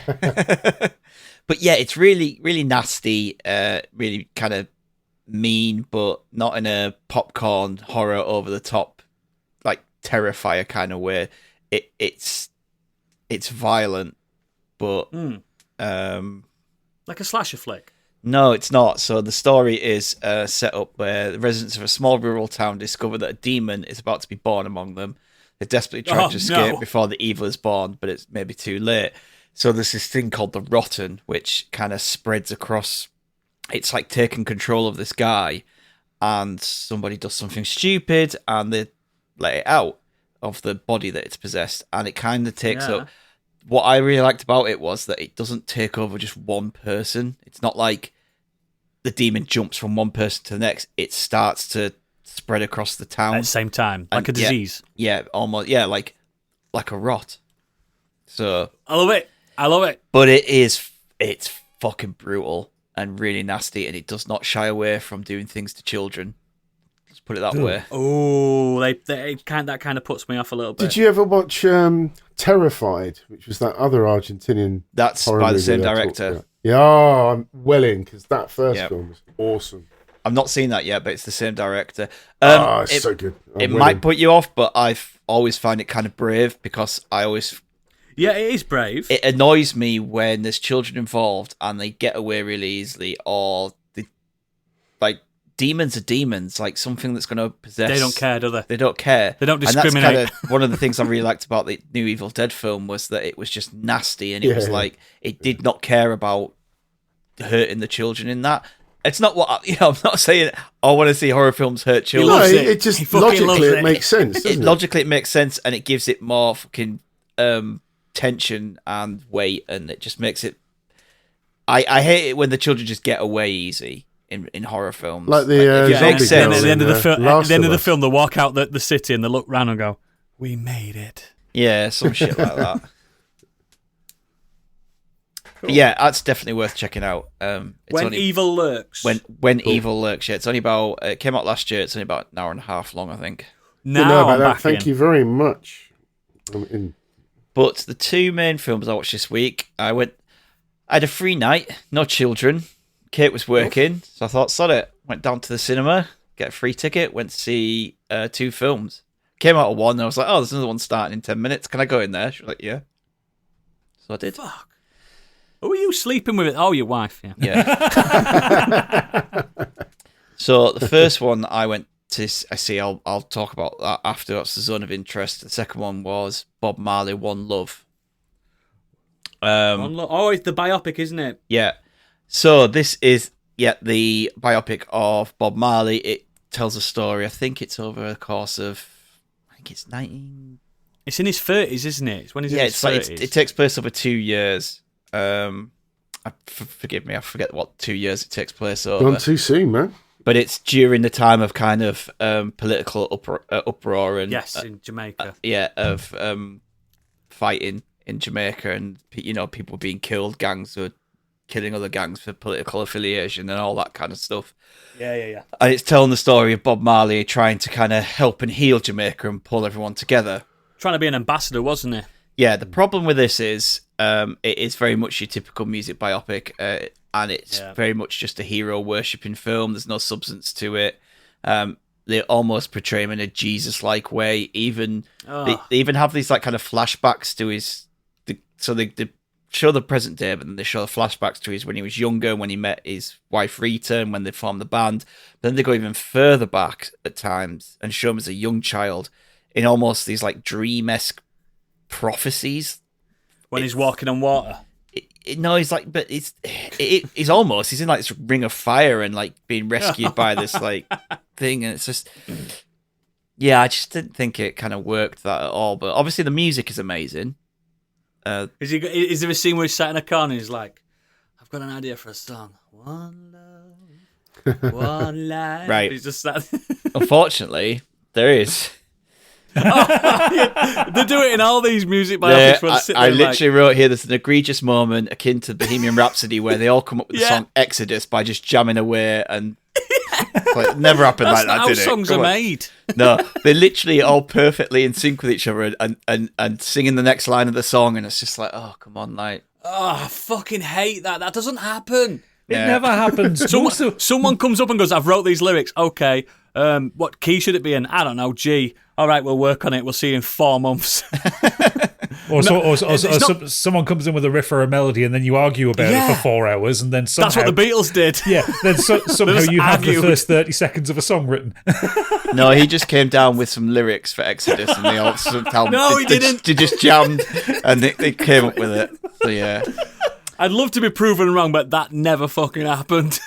So, yeah, unfortunately, it lacks nuance. It lacks real substance. It skips over... You kind of get that from the trailer, I think. It skips over any moments showing his flaws. Like, yeah. It's a puff piece, then. Was Bob Marley wonderful in certain ways? Yeah, he did create great music, and he did actually bring, political leaders together in Jamaica, and he was like a voice for the people. Did he not talk about him being an abusive father and husband? Nope. Okay. Basically, that gets brought up during a fight with Rita at one point, because, these biopics have to have a fight at some point. And then it's just smack Ziggy around all the time, apparently. It's just forgotten about in 5 minutes. And it's the man was full of flaws and contradictions. And I want to see that as well. I don't care about a puff piece. I know all the good stuff. I want to see a film about the warts actual and all, life. Yeah, warts and all, yeah. And it's produced by Rita, Ziggy, and Della Marley. Well, there you go. Well, Ziggy's not going to really slag his dad off now, is he? Because he owns the estate. That's what I mean. There you go. It's He's fine to tell a story about his music and his accomplishments, but I want the full story. But in his book, he said, my dad used to throw me about a fucking house. Kingsley Ben-Adir is brilliant as Bob Marley, though. Really loses himself in the role. He looks like him, doesn't he? It does, because all the mannerisms and everything down to T. Lashana Lynch is great as Rita. She's like the heart of the movie. But that's literally all the movie has, is good performances and the music, which was already there. It wasn't theirs. It's not the film's music, is it? No, so it's this year's Bohemian Rhapsody. Yeah, it's felt really safe. It's such a safe film. What a shame. Yeah. Second film I saw, which we've talked about earlier tonight, getting loads of awards, Zone of Interest.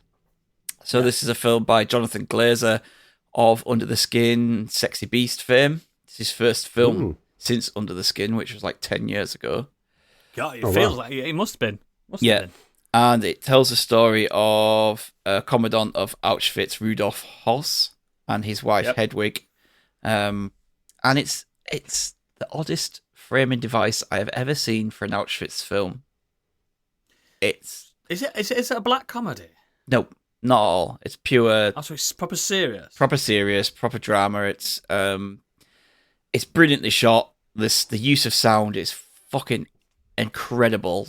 Like the film just starts You you were a pitch twat, what, him? pitch black, Oh. and just the sound that they use right at the beginning, just like fucking on your senses straight Yeah, yeah. away. It really just drills into you. But the framing device of this is we are watching a family who very much love each other in their perfectly nice, almost white picket fence house with this But the Nazis. gorgeous garden, gorgeous like greenhouse and flowers, and they're all having a nice time by the river, and they've got a pool in the garden, and they're swimming around and having a great time. Over the other side of the wall, Auschwitz. Fuck off! No. Oh, yes. I've seen... Yeah, I remember that, yeah. Oh shit! Because I've also seen that house is actually still there in real life. Like, that's I've seen like Holy a shit. documentary in Auschwitz, and like you come out the main gate, and there's just this like really nice house there. Yeah. And genuinely, you're sat there going, I obviously cannot root for any of these people at all. Doesn't know what's going off over the wall. Because they know what's going off over the wall. And his wife at one point, like, Auschwitz is Poland, right? Isn't it? Yeah. yeah. Yeah, I think it's Polish, isn't it? Yeah, it's Poland, yeah. And yeah, they did, like, even after the film ends, it kind of talks about some of the kind of operation that he was involved with, Horst was involved with afterwards, and the amount of, I think it was Hungarians that they killed. Yes. But one of the best things about this film is you never see anything inside. You are just following the family, and I can completely understand why some people might find this really boring, because you are just essentially following this Nazi general kind of go about his life with his family, and his family just having this amazing time. His wife literally picking through bags of clothes and jewelry and taking things for herself. Like, including like one point, she pulls out this like from the ovens and fur stuff. coat, and she's like checking it out. She gives it to a cleaner. It's like, this needs cleaning before I can use it, and she gets really upset when the threat of them being moved away, when he gets posted somewhere else, because she likes living there, because it's a beautiful home. They've got everything provided for them for free. The children are settled. They like school. But yeah, on the other side of the this wall, might be in bad taste as well, and only I can say this. Surely it's going to smell fucking disgusting. yeah, but I think they've just grown accustomed to it. Used to it. I mean, there are people. There's a lot of burning. Going to too much spoilers, but her mother who lives there does leave at one point. You can tell she does not like it. She can't live with it. Yeah. Yeah. But it's just the scenes. There's one point where they're having this garden party and they're all having a beaut time. Sat there in the lounges. The kids are swimming. They're going down the slide. They're having a great time. And all you see above the wall is just this trail of train smoke coming into the... Oh, no, they're bringing him in. And you know what's going on. And that's... Yeah. And then you just hear all these gunshots going off. These shouting, screams. Oh, my. Oh, that's and awful. it's all like... It's all the sound design, because you do not see any of it. There's no... I think that's smart. That's smart. Yeah, it's interesting way It's to do it. really, really well done. It's Wow. brilliantly executed in the way that it's filmed. That's got to be such a powerful film. Yeah, it is. There is one bit in the film which I don't like and didn't work for me. And it's... They're showing this kind of local... I think it's like a local Jewish family who must be kind of they're in Under wraps. in secret. Yeah, but a lot of them did that, yeah. while they're doing that, one of the daughters out on a nighttime, kind of putting things by the graves and near where the holes have been dug. It must be like some kind of ritual that she's doing for them. There were mass graves as well, because they won't be able to have a shiver for them. But the way it's filmed is like in a night vision style, like black and white night vision. It just... Oh, wow. The aesthetic, odd. exactly. The aesthetics of it do not match the rest of the film, and I didn't like that. I thought there could have I been wonder a what better you way meant to by do that, that. then. I think it was probably a way to... An attempt Show them in the dark. To show them in the dark without having it like... How barren it is. Brightly lit dark, you know? Yeah. But it just takes you out a little bit because it doesn't match the rest of the film. It's like, this is a very modern thing here. Yeah. Set in the 40s, and it just... Yeah, he saps you out of it a bit. Yeah, but it's a brilliant film. I know it's not for everyone, so I don't go into this thinking, oh yeah, it's got loads of awards and everyone's typing up. If you aren't interested in an Auschwitz film, especially one that is literally just following this household go about its daily business, and this general like kind of a commandant, whatever. It's just doing what he needs to do. He probably ended up going to Argentina in the end. Did you say it was a long film or not? It's 105 minutes, so not very long, really. Okay. Oh, wow. Just wondering how long you could have that sort of scenario. You don't want it like a 2-3 hour epic when it's like that long, It's one of the, it sounds to me like one of those context films. Like you get that in a lot of Japanese anime, for instance, where something's happening, but it's all about the shadow of the bomb, isn't it? That kind of thing. It's all, it's that's. That'll be a tough one for me to watch, but I'll watch it. Yeah, I think it should be a tough one for anybody to watch. Yeah, no, mate. There's people going, yeah, I'd live there. There's some fucking idiots out there. But it's. I felt thoroughly depressed when I walked out. It's probably the reason why I thought I'm gonna go see a film about Bob Marley after and listen to some Bob Marley music straight after. Yeah, good timing, to be honest. I'll go home and just hug your family so hard. When the film ended, everyone in the cinema just sat there in the dark with watching the credits. They're like consuming it. Like everyone needs a moment. No one moved for a long time. Yeah. And it's not like you're expecting an MCU stinger at the end where Hitler's like, hey, I'll be back. I know it's not exactly comparable, but that's kind of what happened when I went to see Oppenheimer. Like everyone just kind of sat taking the moment in for a while. Yeah, the lights didn't go on when we went to see Oppenheimer. The lights didn't go up for ages, and we were just like, "Ooh, that was a film." Do you know what I mean? It's wow. Okay, excellent, Stig. Well done. I think it does need to be brought to light, those kind of things as well, in a clever way like that. Cool, Biggie. Yeah, just a very simple week for me. I played a bit of Alan Wake. The first one or the second one? It's one. Of course it's one. He's not going to play the most recent one. Don't be silly. He never does he? No, because I never played it. And I remember you telling me like it was quite a good game, so I thought I'd it's a very good game. Play a bit of that. So I've quite enjoyed what I've played of it so far. I don't know if it's spoilery, but I'm up to the bit where his wife disappears from the cabin. So you've done the tutorial. He's done the first half hour. Further on from that. I can't remember anything of that game. It's been I played it when it was released. And never isn't the reason why he's actually running around in the dark is to find his wife? Yeah, because you get to Bright Falls, you have the introduction, you get the key on the boat. Yeah. Then you go to Cauldron Lake, you open the house. Alan Wake is a cunt to his wife. He storms off in a huff, and then she disappears. So you're in the opening hour. Perfect. So, that's exactly where I'm at. You're 1/10 of the way through the game. But yeah, I can see I played a bit of Control when that came out, and I can see how they've just the DNA's there, isn't it? That game. Yeah. And I'm very interested to play the new one at some point. But when you play your first Alan Wake as well, you can also like taste Max Payne. You can taste it in there as well. It's absolute DNA. It's the dialogue. It's the narration.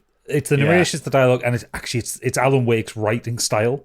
Like when you I walked down the bluff, and to my left, a shadow walked in front of me. Oh no, that kind of thing.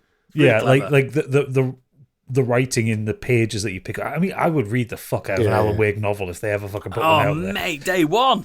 But it would be like it's Garth Marenghi level shit, It's Garth Marenghi without the humor. Yeah, I can see that. Yeah. It's utter dross, but it's so good.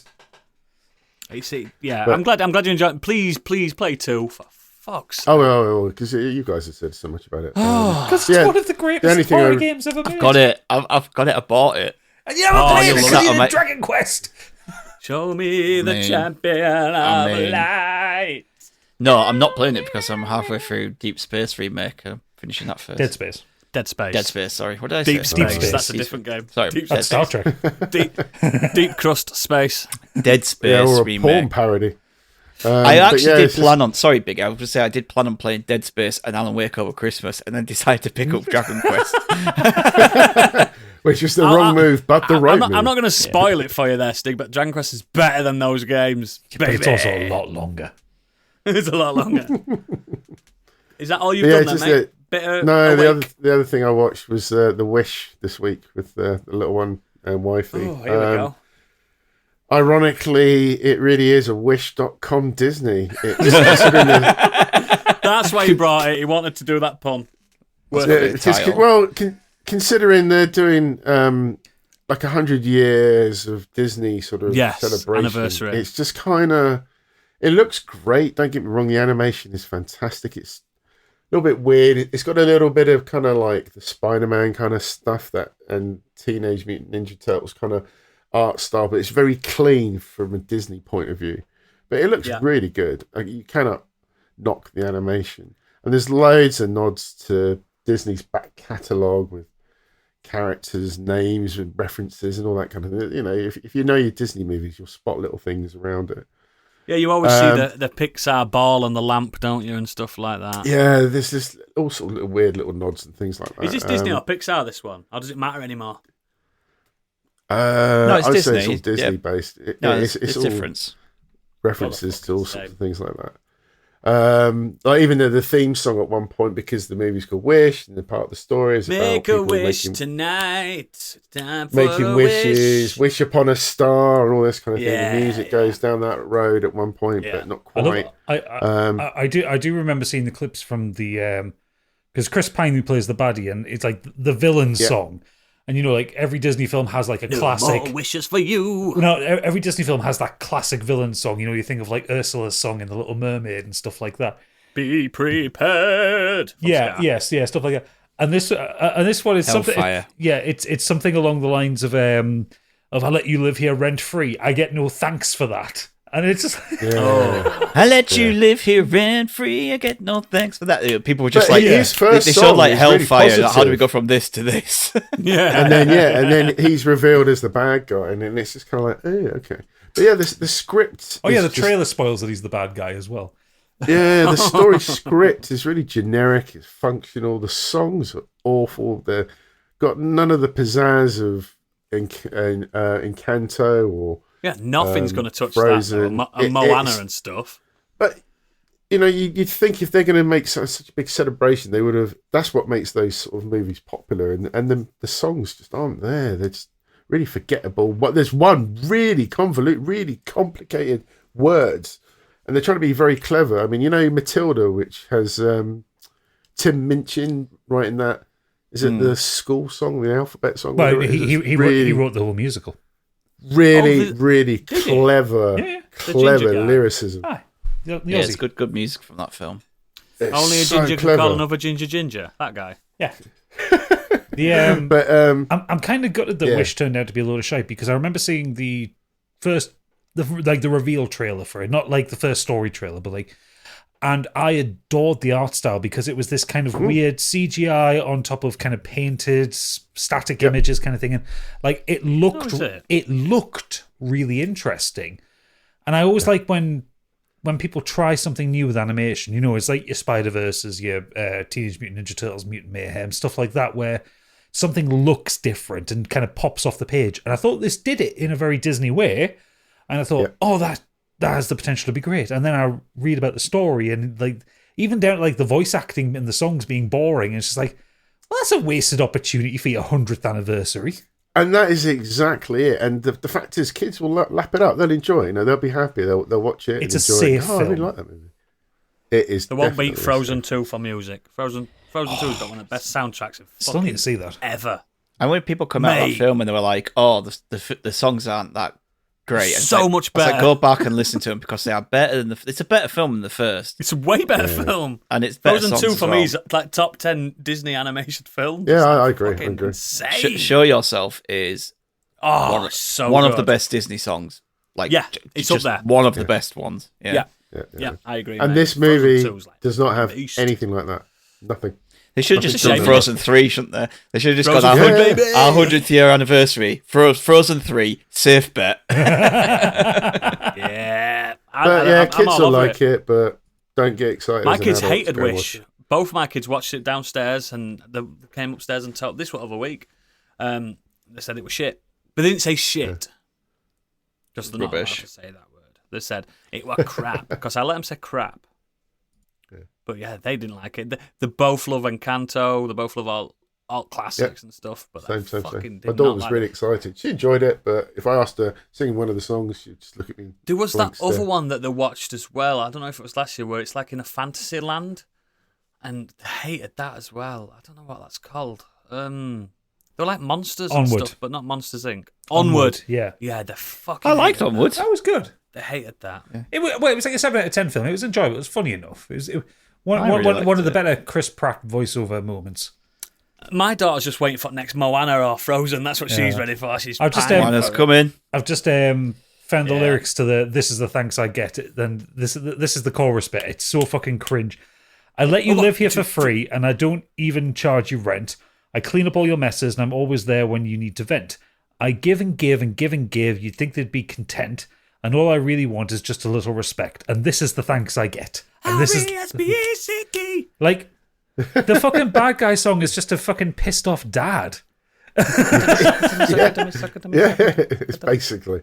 But the song in the forest is just so the lyrics, the words. that Who they wrote use it? in that. No one massive It's can't have mental. written this. Makes Not like no Lin-Manuel sense. Miranda or anything, is it? It can't No, someone it's like him. Not that caliber. Colonna Sonora.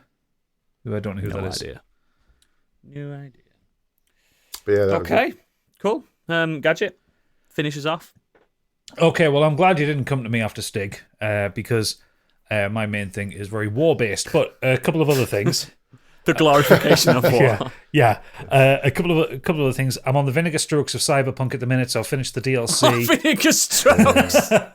Well, when I was playing last night, I got the "this is the point of no return" message. So Yeah, doing the you're other there, stuff. mate. Yeah, yeah. and You enjoyed the Fanny Libs, didn't you? Fanny Libs was fucking brilliant. Ain't it the best content they've done in years? It's the best It's content. best content since Hearts of Stone. The only thing that stops Fanny Libs being a 10 out of 10 is Idris Elba's accent. He's terrible. It does it does grain on you, but yeah, it's their best content since Hearts of Stone. I think it's better than Blood and Wine. Yeah, I think also because it's a kind of a different gameplay style to the main game, because it's kind of a little bit of a spy thriller rather than a survive. Like, I've got to hurry and survive this thing. But what I also appreciate about the DLC, which I don't think the main game hasn't nailed even up to this point where I am, it made Johnny Silverhand a character. Yes, Because I said that. the- I liked Keanu Reeves in this. Yeah, Yes. there's a lot of kind of Johnny Silverhand's backstory that wasn't in the main game, and a lot of humanizing stuff about him, because in most of the main game, he's just a fucking prick. Remember that scene when you first meet him and he walks on stage and he smokes a cigarette? Give him my guitar, man. No, he calls it his axe. Give me my axe, man. But it humanizes a lot of him, and I don't know what ending you took for it, but the ending I took for it, there's this really quiet moment at the end of it where V and Johnny are kind of reflecting on what's happened and how screwed they are. It's didn't know. fucking beautiful. Oh. The writing's very good. I checked out a couple of the endings. Yeah. I'm also listening to a new audiobook, which I would really encourage anybody to listen to. I'm about 2/3 of the way through. It's called Children of Time by Adrian Tchaikovsky. And it's The Tchaikovsky. not the Tchaikovsky. This is the British Tchaikovsky. Adrian. He's been dead a long time. Yeah. It is a sci-fi post-Earth colonial colony ship novel. The basic structure of it starts off with a terraforming project that kind of goes awry because of a terrorist attack.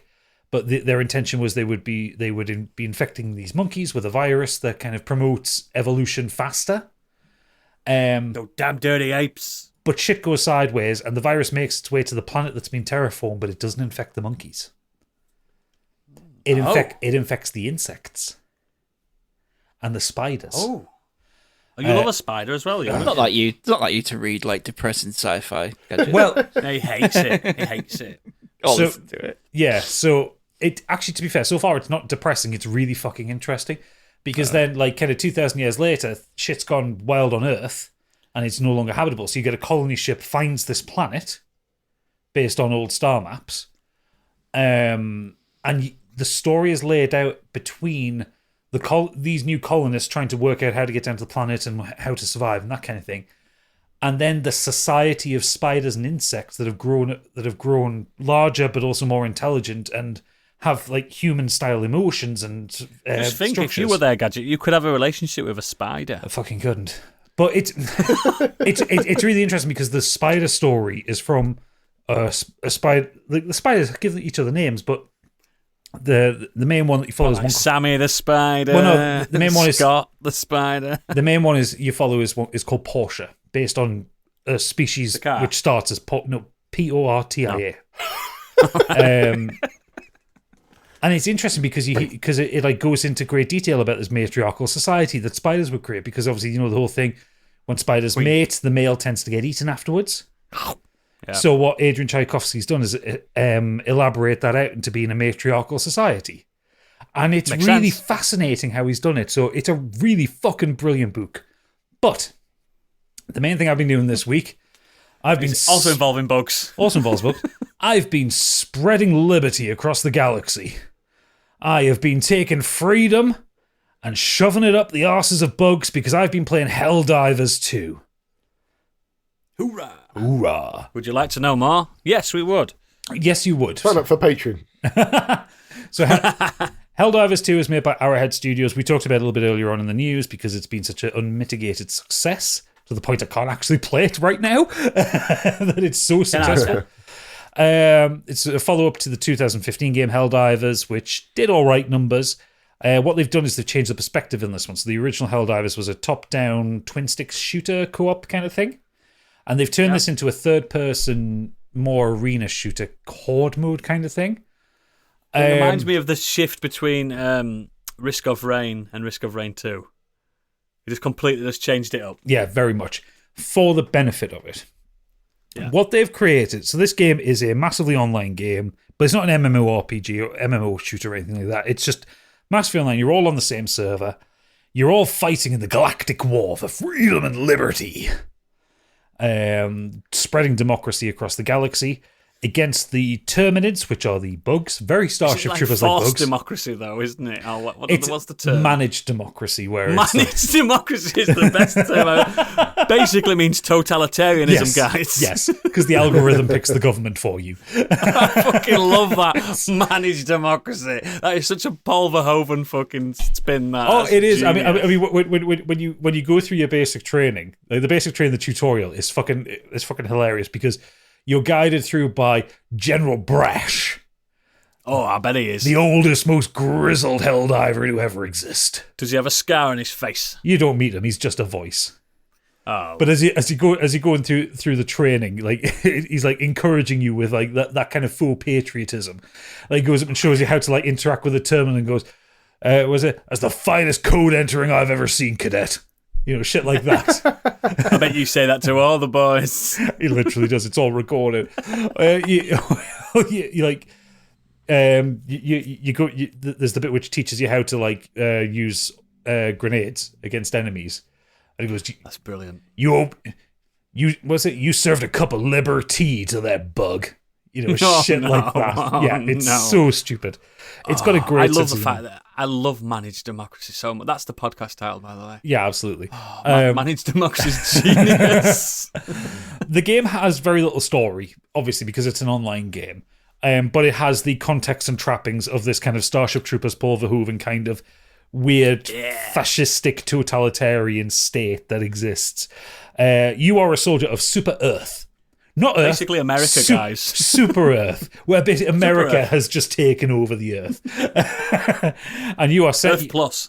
You are sent out to spread democracy, but manage democracy. What you get is 4-player co-op, third-person shooter. The missions themselves are basically, like go doing like the basic objectives. Plant a bomb. Plant a bomb here, kill so many of these things here, rescue these guys here, set up the beacon here. What the game does well is emergent gameplay, almost in like a kind of multiplayer immersive sim kind of way, because everywhere you go has realistic physics and reactions to things. So if you go on a planet that's icy, you slow down because you're cold. Go to a planet that's hot, you can move faster, but your weapons overheat. Go to a high gravity planet, you can't run as fast, and your stamina goes down faster. That kind of thing. If you're moving while aiming, like your shots will miss more likely. You've got to get down, crouch to aim properly. Gravity acts as you would expect it. And what this results in is the most chaotic, fun game I've ever played. badass. Nice. You have the ability to call down airstrikes from your ship stationed in orbit. I've seen the nukes. The nukes, the orbital drops, the fucking napalm. Like, it gets fucking Vietnam style in this at times. Nothing screams democracy like napalm. No. And the game has, like I say, it has all these realistic functions of a world to create immersion gameplay. There is friendly fire on always. Oh, I've seen people walking through streams of fire. Yeah, you have to coordinate with your teammates. Yeah. If you are killed, you get to respawn. You get another hell drop, dropping from orbit. Be careful where you land, because you can kill your team. You could kill somebody. Yeah. But if you're clever with it, you can kill the enemy. Yeah, I've beaten you can become a missile yourself. I've beaten a boss by flying through it in me pod. Yeah, that's brilliant, genius. There are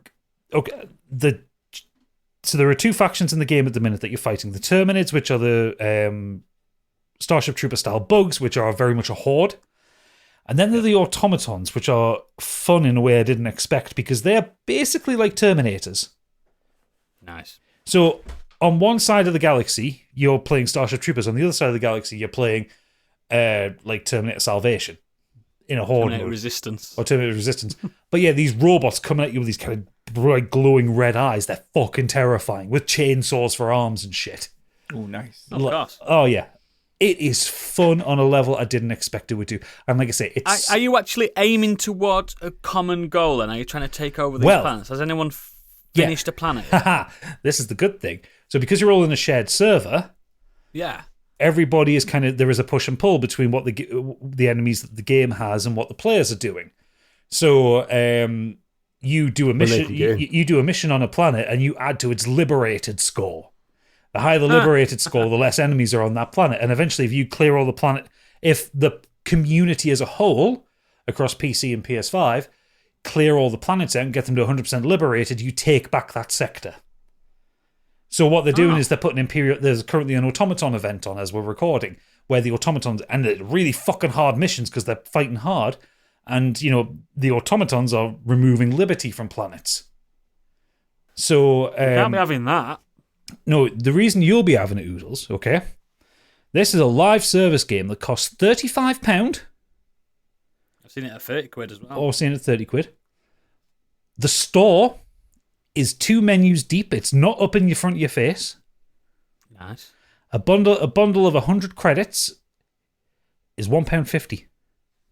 Is that it? So if you want to buy a skin for your character, it's about between £1.50 and £3. That's affordable.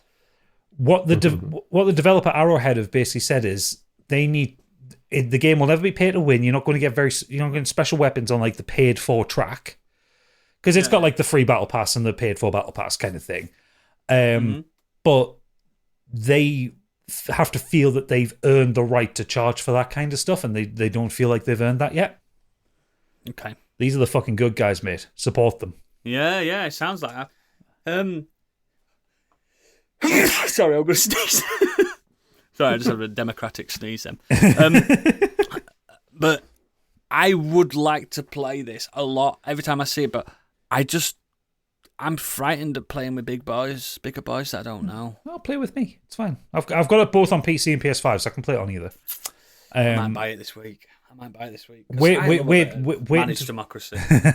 Wait until the server issues are sorted out because like I said, the minute they've had to put a cap on the amount of players you can be in, there's no point yet. I'll let you know when it's safe to buy, but it is so fucking good when you can get a game, and like even like the gunplay is fun. Oh, other realistic things it does: when you reload, your bullets don't magically go into the next clip.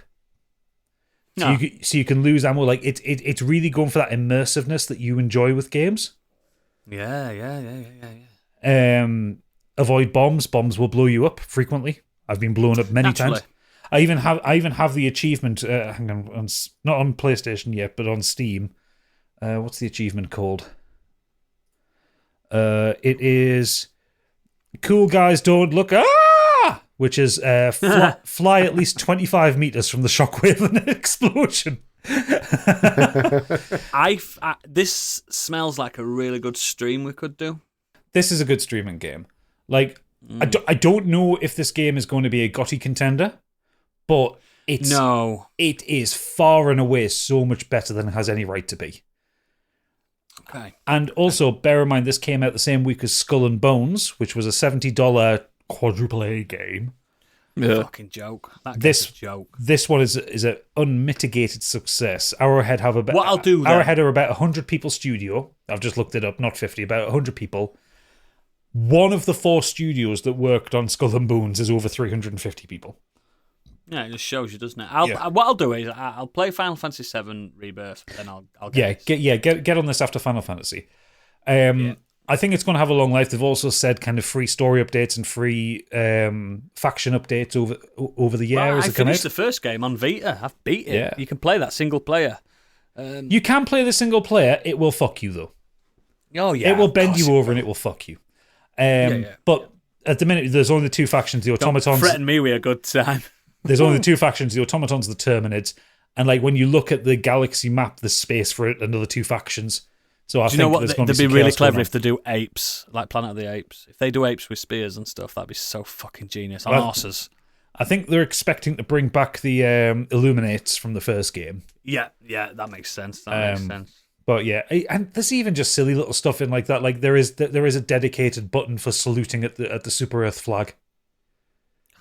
It's not an emote. There is an emote button to do an emote, but there is also a salute button. I suppose if there's a horde coming at you and there's no way out, you're gonna go out saluting, aren't you? I've seen so many TikToks of people like going down in a rain of glory as they get swarmed by the bugs, and they're just heroically shooting everything, or heroically amazing grace, or heroically calling down a fucking airstrike on themselves. It's so good. Okay, I fancy it, but it's coming out at the wrong time. Yeah, for me, it's not going anywhere. Like this is going to be a popular game for. Given the numbers who are playing it and like all the stuff I'm seeing on social media, I don't expect take a long time to drop. It's going to take a long time to drop, but I think it'll stabilize in like a month or so. Awesome. So yeah, really good game. That's how you become a citizen, guys. Join the Global Infantry today. Speaking of Global Infantry, do we have any Global Infantry cadets sending us any feedback? Nice segue. Yeah, we have some recruits ready to sacrifice themselves for democracy. Absolutely. Starting off, Cadet Bobby Wayne. Finally. Good evening, got lost in the mail, didn't it? Have you missed me? Got lost last week, yeah. Yeah, Biggie. Whoa, no. You collect the feedback. I mean, you could have looked in the spam. Think of it this way. Why would I Biggie, look in the spam? If Nothing's the ever Royal in there. Mail, let's say you're the Royal Mail and you didn't get the parcel, who would we be complaining to? The Royal Mail. Come on. Anyway. Not having it. He says, I've blown off the cobwebs of my podcast player. Now I'm commuting for work again, and I've figured I'd dive right in and get involved. This week, I watched The Marvels. I'm sure this has been covered before. It has. But I wanted to point out a conversation you briefly had previously about how AI is getting involved in the movie industry. Oh, yeah. Have you noticed how there's been a big shift in the attitude to AI in movies lately? Historically, AI always turned into the looming threat, looking to wipe out humanity because people are too stupid to look after themselves. Think Age of Ultron, Terminator, The Matrix, M3 GAN, etc. M3 GAN? Yeah. Megan. No, Megan. He's written it phonetically here. So. No, that's how it's done, that's how it's Is it? titled. Trust me, that's how No, he's written it as words. Oh, right, okay. Not M number 3 GAN. Okay. He's got a Yorkshire accent. He's typing so it's English. Ah, right, okay. Well, the No Marvel wonder it went in the spam. Fuck off. Well, the Marvel shows that without AI, a civilization can be wiped out because peoples are too stupid to look after themselves. Somehow, the motivation for the bad guy in this movie is after Captain Marvel destroyed their AI, their son died? This most certainly reeks of a script written by a computer. This isn't the only movie doing this either. Have you noticed the positive humanizing theme towards artificial intelligence these days, a la The Creator? Now, I'm not one for shouting about the Illuminati in the street. I think you are, Bobby. But it definitely feels like there's an agenda going on. Social conditioning to accept how the world is evolving to use AI, perhaps. All in all, I can't wait to be in my floating chair from Wall-E without a care in the world. But if I have to suffer through movies like The Marvels to achieve that goal, then I'm most certainly not sold yet. Other than that, I've been smashing a game called Foxhole. More on that next week, hopefully. Also, Robert, happy birthday. It's his birthday today. Oh, happy birthday. Happy birthday. Happy birthday, Vic. 34. He's only a pup. Oh, bless him. He's just a Love that baby. kid. I miss you. We need to have a sesh again soon. I miss you. You have a phone in your hand. You can ring him rather than communicating via podcast. No, that's the only way to communicate with people. mates don't ring each other. They message each other on Facebook Messenger saying, Pint. "Are you off out this Podcast. weekend?" And I'll go, "Yeah." And you never set a time. You never set a date. Tell you what, You Yeah, just but have they to also now- say, don't do now it on you a communicate. podcast that comes out 4 days later. Yeah. Now you're commuting again. You got time for podcasts. Get on the Patreon. Patron. Kenny Great. Potter? Kenny Potter, great series. I don't know if Rob likes Harry Potter that much. But Matt, you don't need to. It's a great series regardless. Yeah. Yeah, but he doesn't. And he should he's be- heard he me should- all his Oh, I fucking heard. life. He He doesn't should- need me in his ears. Should be supporting his best friend. Doodles! He doesn't need me in his. You're trying to sell the Yeah. Patreon here. You owe me some money, Rob. Patron. He used to I be a probably owe him patron. money, to be Surely he's missing all that content. Anyway, King Hagrid has said, speaking of Harry Potter characters, Yeah, there he is. this week I've been on a journey through time and space by rewatching The Mighty Boosh. The world of the mighty bush. I am the moon. I finished series 1 I've and got a forgotten how song. funny it was. I've caught up with Candy's YouTube channel. Excellent couple of projects with the Alan Wake Book Nook and the Pal World Sheep. Yes, go watch Candy Machine Studios on YouTube. Do you know what? I was watching it the other day and I forgot it was her. She's just very watching it, just good at came- what she does. It came on, and then I heard her voice talking in the background. And I'm like, oh, there she is. When she's talking about that girt big puddle that Saga Anderson stood in. There she is. What was I'm the, going to do it this time with a bit of PVA glue. What was the Alan Wake thing she did, Gadget? So she Book nuke. she did a book nuke. Yeah, a book nuke. Yeah, but it's really she's doing really good, and the Power World one was pretty cute as well. Yeah, it was very cute. And then he says, speaking of sheep, I'm halfway through the latest episode of Scorched Sheep, and it's great because we're good at it. We're really fucking good good at this show. D&D shit. It's a good show. Made by really good, fine actors. Thespians, some would say. Thespians. Thespians and purveyors of chaos. If you want to see two Modern Escapism staff members fight on that episode, listen. We had a big fallout. We had a fight. There's only one way to settle a fight, with dice. Absolutely. That's all I'm saying. Next up we have friend of the pod and enemy of Oodles, it's Monk's Boy. Is he still going? He is. To survive half term, we locked the children away, and the wife and I watched a series called Obliterated on Netflix. I've heard good things. I hope it's good. I've watched the first episode. You've heard wrong. Ah, It's the usual series based around the best of the best of the best. However, they think they have solved the crisis and get fucked up or obliterated, but get a phone call Yeah. from Langley that the bomb was fake. This now team of completely wasted individuals needs to think sober and find the bomb you're by telling me morning. the Central Intelligence Agency is not intelligent? That's very bad intelligence. I'm sorry. My favourite gag from Team America. By the way, as well, I heard that it was good from the canteen at work, which is not a good place to that's get not a good barometer of recommendations. quality. In addition, I also decided to delve lovingly into my Audible back catalogue and re-listen to the Artsy Crew books. Seriously, give them some love. His books are fucking incredible. They are. You're a big fan of him, man. I am, yeah. I really like, and I mean, I love Zero Punctuation, which is now called Fully Ramblomatic. Like, I love his style of doing things, but his books are really funny. Like the two sci-fi ones he did, We'll Save the Galaxy for Food and We'll Destroy the Galaxy for Cash. They're fucking funny. They're really brilliant books. Yeah. But even just like conceptually, like his second book was called Jam, which was about a sentient murderous layer of jam that was attacking Brisbane. But mate, you never know. You never know. Never know. Following up from that, we have Mr. Worldwide himself. It's Planty. He's back. He can't keep away. Can't give away. Well, dear friends, back to the reserves of Planty this week, and that's fine because it's been a slow entertainment week for me. For 100 things we learned from film, we did The Warriors. He's doing the Warriors. He's doing The Warriors. He also I'm has paying for this shit. He So has- I didn't even know he was doing the Warriors. It's one of my favourite films of all time. He has a note here that says, pause an hour for Biggie to respond. Do you know what? I haven't seen that movie. Warriors come Damn out it. to play. Yeah, long time. It's got it all. Roller skating gangs of mimes, dirty 1970s New York, pinball machines littered around the subway, and loads of New York City Nowhere to locations for us to do run, facts about. Nowhere to hide. It's easily in the top 5 films we've done in our first 4 years, and I was delighted to watch it twice. Such a good fucking film. Do you think it is a sort of hold up this time around? I think I think it's one of those films that's outlandish and weird enough that it does like survive from the 70s to now. The reason as well, and cosplayers love it as well, because you got your baseball furies, you've got you've got the warriors themselves. Everyone likes to dress up as them all and stuff. I might give that a watch before I listen to his podcast. It's also Such a good. I watch it every year. It's very camp. It's super camp. Super camp. The big one for me this week, for me and Rachel, though, was Oppenheimer, because it literally took us all week. Boom! The best cast of anything in 10 years of cinema. Crash! Easily. Lots of men talking at length about science I don't understand in grey rooms. Smash! The atom. Women not really existing in this universe. Kablooey! Cillian Murphy's bony arse on show.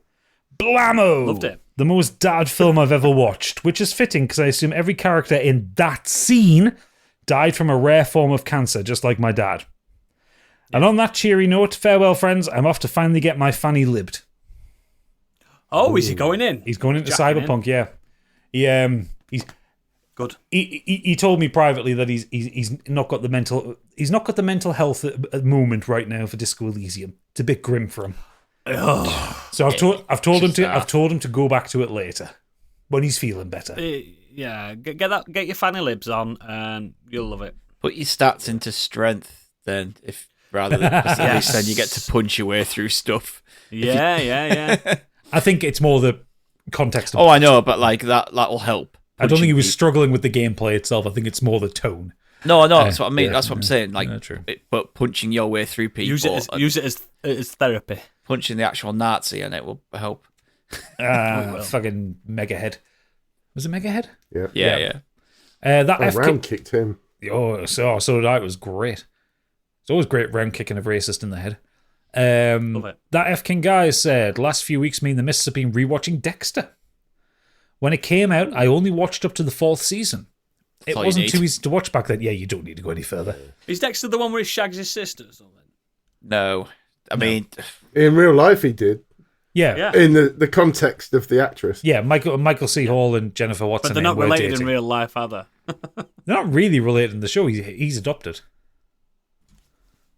I've never watched it, and everyone tells me to watch it. Watch the first 4 seasons and then stop. Yep. Last 3 seasons don't happen. Last 4 seasons don't happen. So anyway, yeah. So I never got around to finishing it. I found the first 5 seasons in a charity shop, and at £1 each, I figured we'd give it a go. First season is quite cheesy looking back, but a decent idea carries it along. I can see Dean rummaging through a charity shop. He's got that look. He's got in a tweed jacket and he's been in bins. Oh, look, a wrestling poster. I'll have that as well. I can see him doing it. I can picture it. Of Sting from the 80s. Of Sting from WCW. Yeah. Right, so first season is quite cheesy looking back, but a decent idea carries it along. 2, 3, and 4 were very enjoyable. 5, 6, and 7 weren't as good, but still watchable, had their moments. Then, this week we started season 8. We've got nearly halfway. Has there been a show with a bigger drop-off in quality, Game of Thrones? I know roughly how the show ends, and it's hated by everyone, including the star. I didn't expect it to be this fucking bad, though. From the first episode, it's almost unwatchable. The script direction, editing, sound design, music, it all looks like they just couldn't be fucked. And I'm only still with it as I've invested so much time in the whole thing already. We'll likely give the new miniseries a watch, though. It cannot be worse than this. Seriously, give up. Do not finish season 8. Because the ending will make you obscenely angry. The final one that they did when they went revisited it was okay. Tidy. Yeah, but Dexter the reunion. They didn't need to do that, though. They only did it because the fucking ending of season 8 was so fucking bad. Yes. So it's a retcon. Yeah. No, it's not a retcon. It is a sequel, but it's kind of like trying to do end something. It on a better note. Yeah. Oh, dear. I never even bothered watching it. I watched it through. Season 8 kind of undoes a lot of the character work. It ruins a lot of very good characters. Just it's a good point. I think that drop in quality is probably. He's right. I I can see it from something, but it's not a continuation. Like the Twin Peaks, the newer stuff was shite in comparison to original Twin Peaks. I think Dexter season 8 as well was the one where it had Colin Hanks as the baddie. No, that's like 6, something like that, I think. That's 6. Anyway, yeah, rest in peace, Dexter. All right, okay, yeah. Stop looking up Dexter facts. I was trying to find out who the baddie was now. Okay, I'll look it up later. Do it in your own time. This is my own time. Xenos is in. He said, I told you this week's feedback would be shorter. Once again, my apologies to Stig. So here you go. Also, well done with reading comprehension, Stig. You're muted. Sorry. Best way, really. Yeah. I've finished Mega Man ZX from the collection that's on Steam. I've read Neil Gaiman's Neverwhere cover to cover at least 4 times. Yes! Remember just after Christmas when I said I had to force myself to slow down with Starter Villain? Well, I didn't do that with Neverwhere, and it took me about 4 hours during a particularly quiet afternoon of work to finish it first go. This book is excellent, and I don't want to spoil anything. I can tell you it's set in London, not the one you know on the surface, and that my favourite character is the Marquis de Carabas. Yep. He pronounces it both ways, so don't worry about mispronunciation. Yeah, you can't get it wrong. If you've encountered any of Mr. Gaiman's other work and enjoyed them, you'll probably enjoy it and should look up a copy. 10 out of 10 book. It's been a long time since I read something 4 times in a week. Impressive. Gaiman's never made a bad book. Ever. He hasn't, no. American Gods is probably his poorest one, and it's still like an 8 out of 10. Yeah, but he did put his name to American Gods Season 3, though, and that weren't good. Oh, I'm not on about the show. No, but I'm saying he was involved in writing that. Oh, yeah. Fuck that. As for Mega Man ZX, it's a pretty solid port of the game, as I remember from the DS, but Jesus Christ, I'd forgotten how much of a pain some of the platforming was. Difficult. Trying to get the 3rd sub-tank for extra health storage was harder than the entire boss rush and the final boss put together, which, ironically, was what I wanted it for. So I ended up dragging some of my friends into a call to watch the bullshit I was dealing with, so I didn't feel quite so bad about it. The game's still fun, but I cannot play this as well as now as I could when I was 15 because my hands just can't keep up properly. Welcome to getting old. Yeah. Fortunately, there's a checkpoint system added in the collection, which means you've basically got unlimited lives and lose far less progress than you would have had on the DS. And without that, I probably would have given up on it entirely. 8 out of 10, but that would have been much lower without those checkpoints saving me all the backtracking. Let me recommend Mega Man 11 to you as well if you've not played it. It probably has, but that's got a mode where the trap, the bottomless pits, they don't exist anymore, and you have infinite lives and stuff built into it. So if you fancy just to run through a little cheeky platformer with a boss rush at the end, The cheeky platformer? just a cheeky one. Cheeky. Cheeky. Last up, Best Boy Angry Kurt. This week I tried out a new podcast called the Xbox Podcast. Only 23 what the minutes. fuck, mate? Only 23 minutes and a bit dull. Won't be revisiting. Good. Stop listening to other podcasts. I also watched the film Dazed and Confused on preparation for it being covered on an upcoming Backpage podcast episode. I didn't. He's been listening to other podcasts. Oh, he's a podcast slut. He is. I didn't like it much. It's a coming-of-age story, but I struggle with it. There seem to be a lot of characters, all with their own plot line, but I didn't really care about any of them. I didn't find it Is that the particularly... Mila Jovovich one? I don't I'm sure know. Mila Jovovich is in that. I think it's the first time I ever saw her. It's a Richard... Yes, it Matthew is. Richard McConaughey. Linklater film. Linklater, yeah. Yeah. I liked it. I That remember one- liking it. I remember... Liv Tyler in that as well.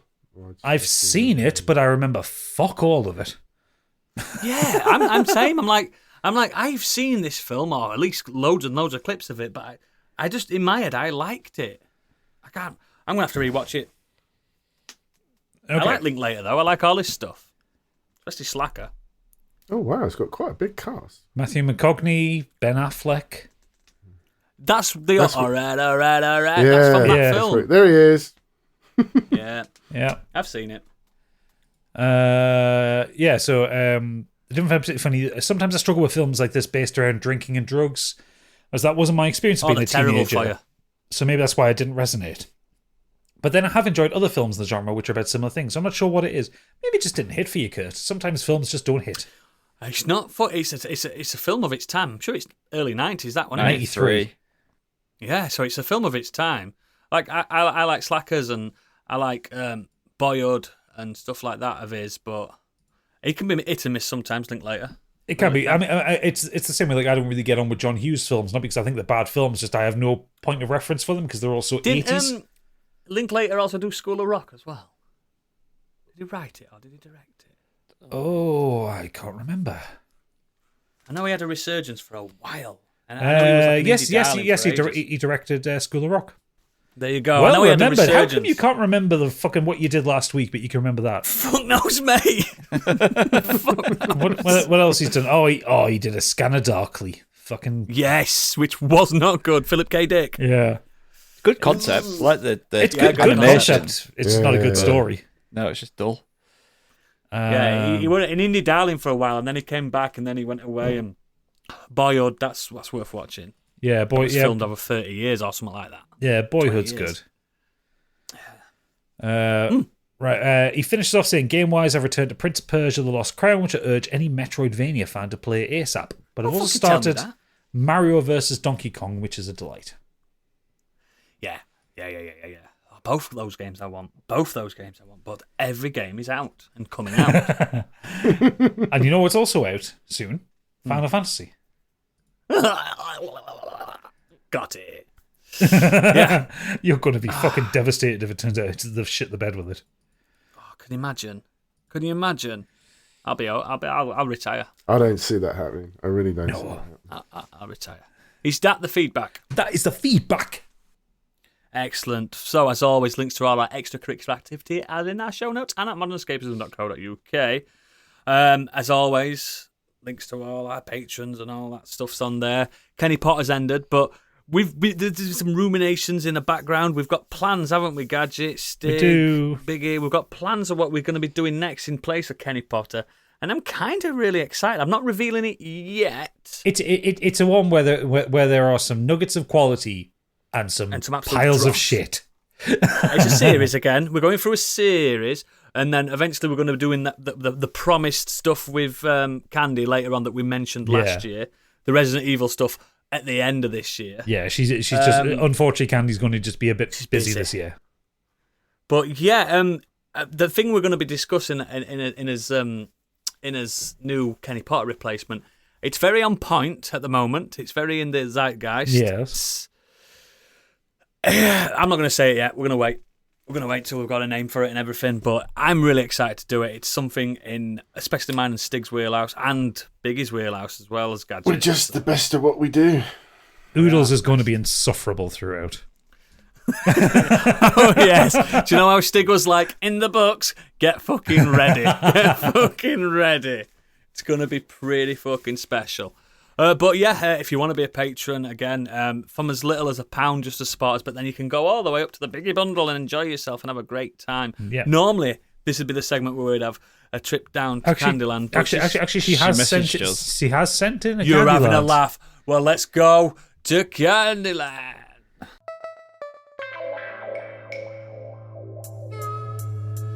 And now, what's up in Candyland?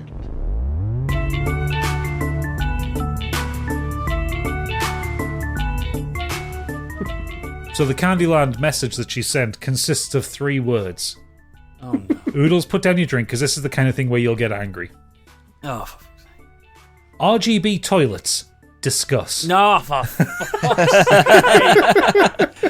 Now, What is she on? listeners' context, Candy is a person who should not be allowed grown-up money. Because she was on... What's that website called? Temu. Timu. Internet. It's just the Temu. internet. Where they steal your Yeah, credit well, they card steal your details. credit card details. You sell your soul to the devil.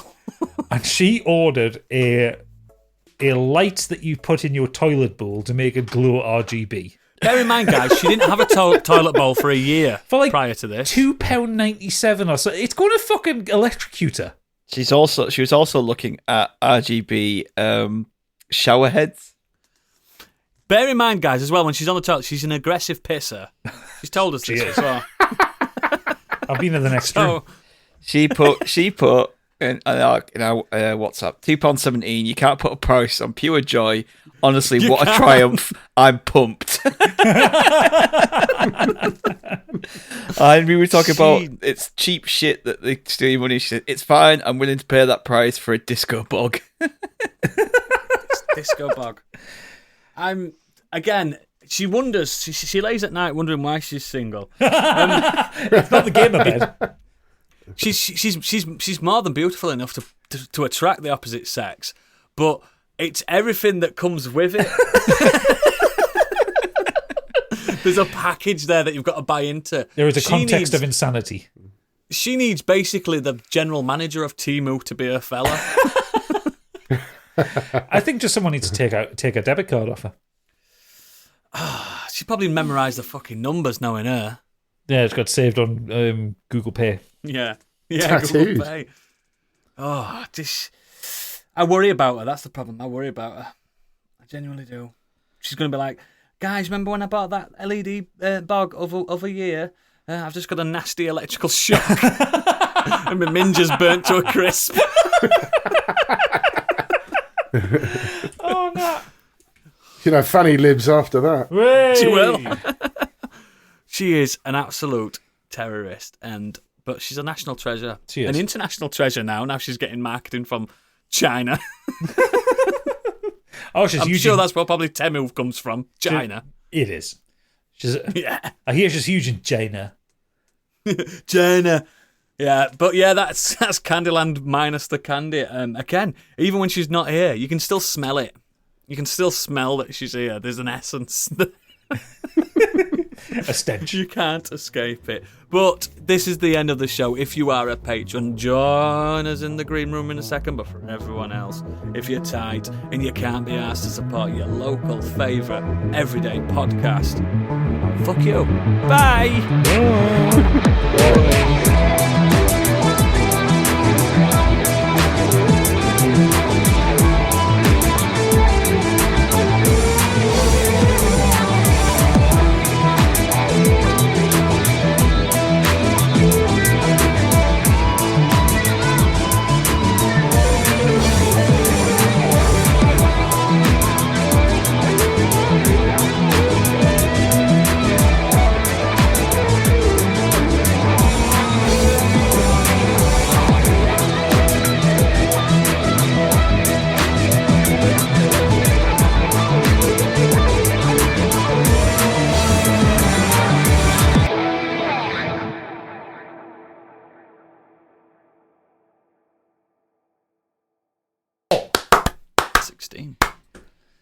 Four rounds of four.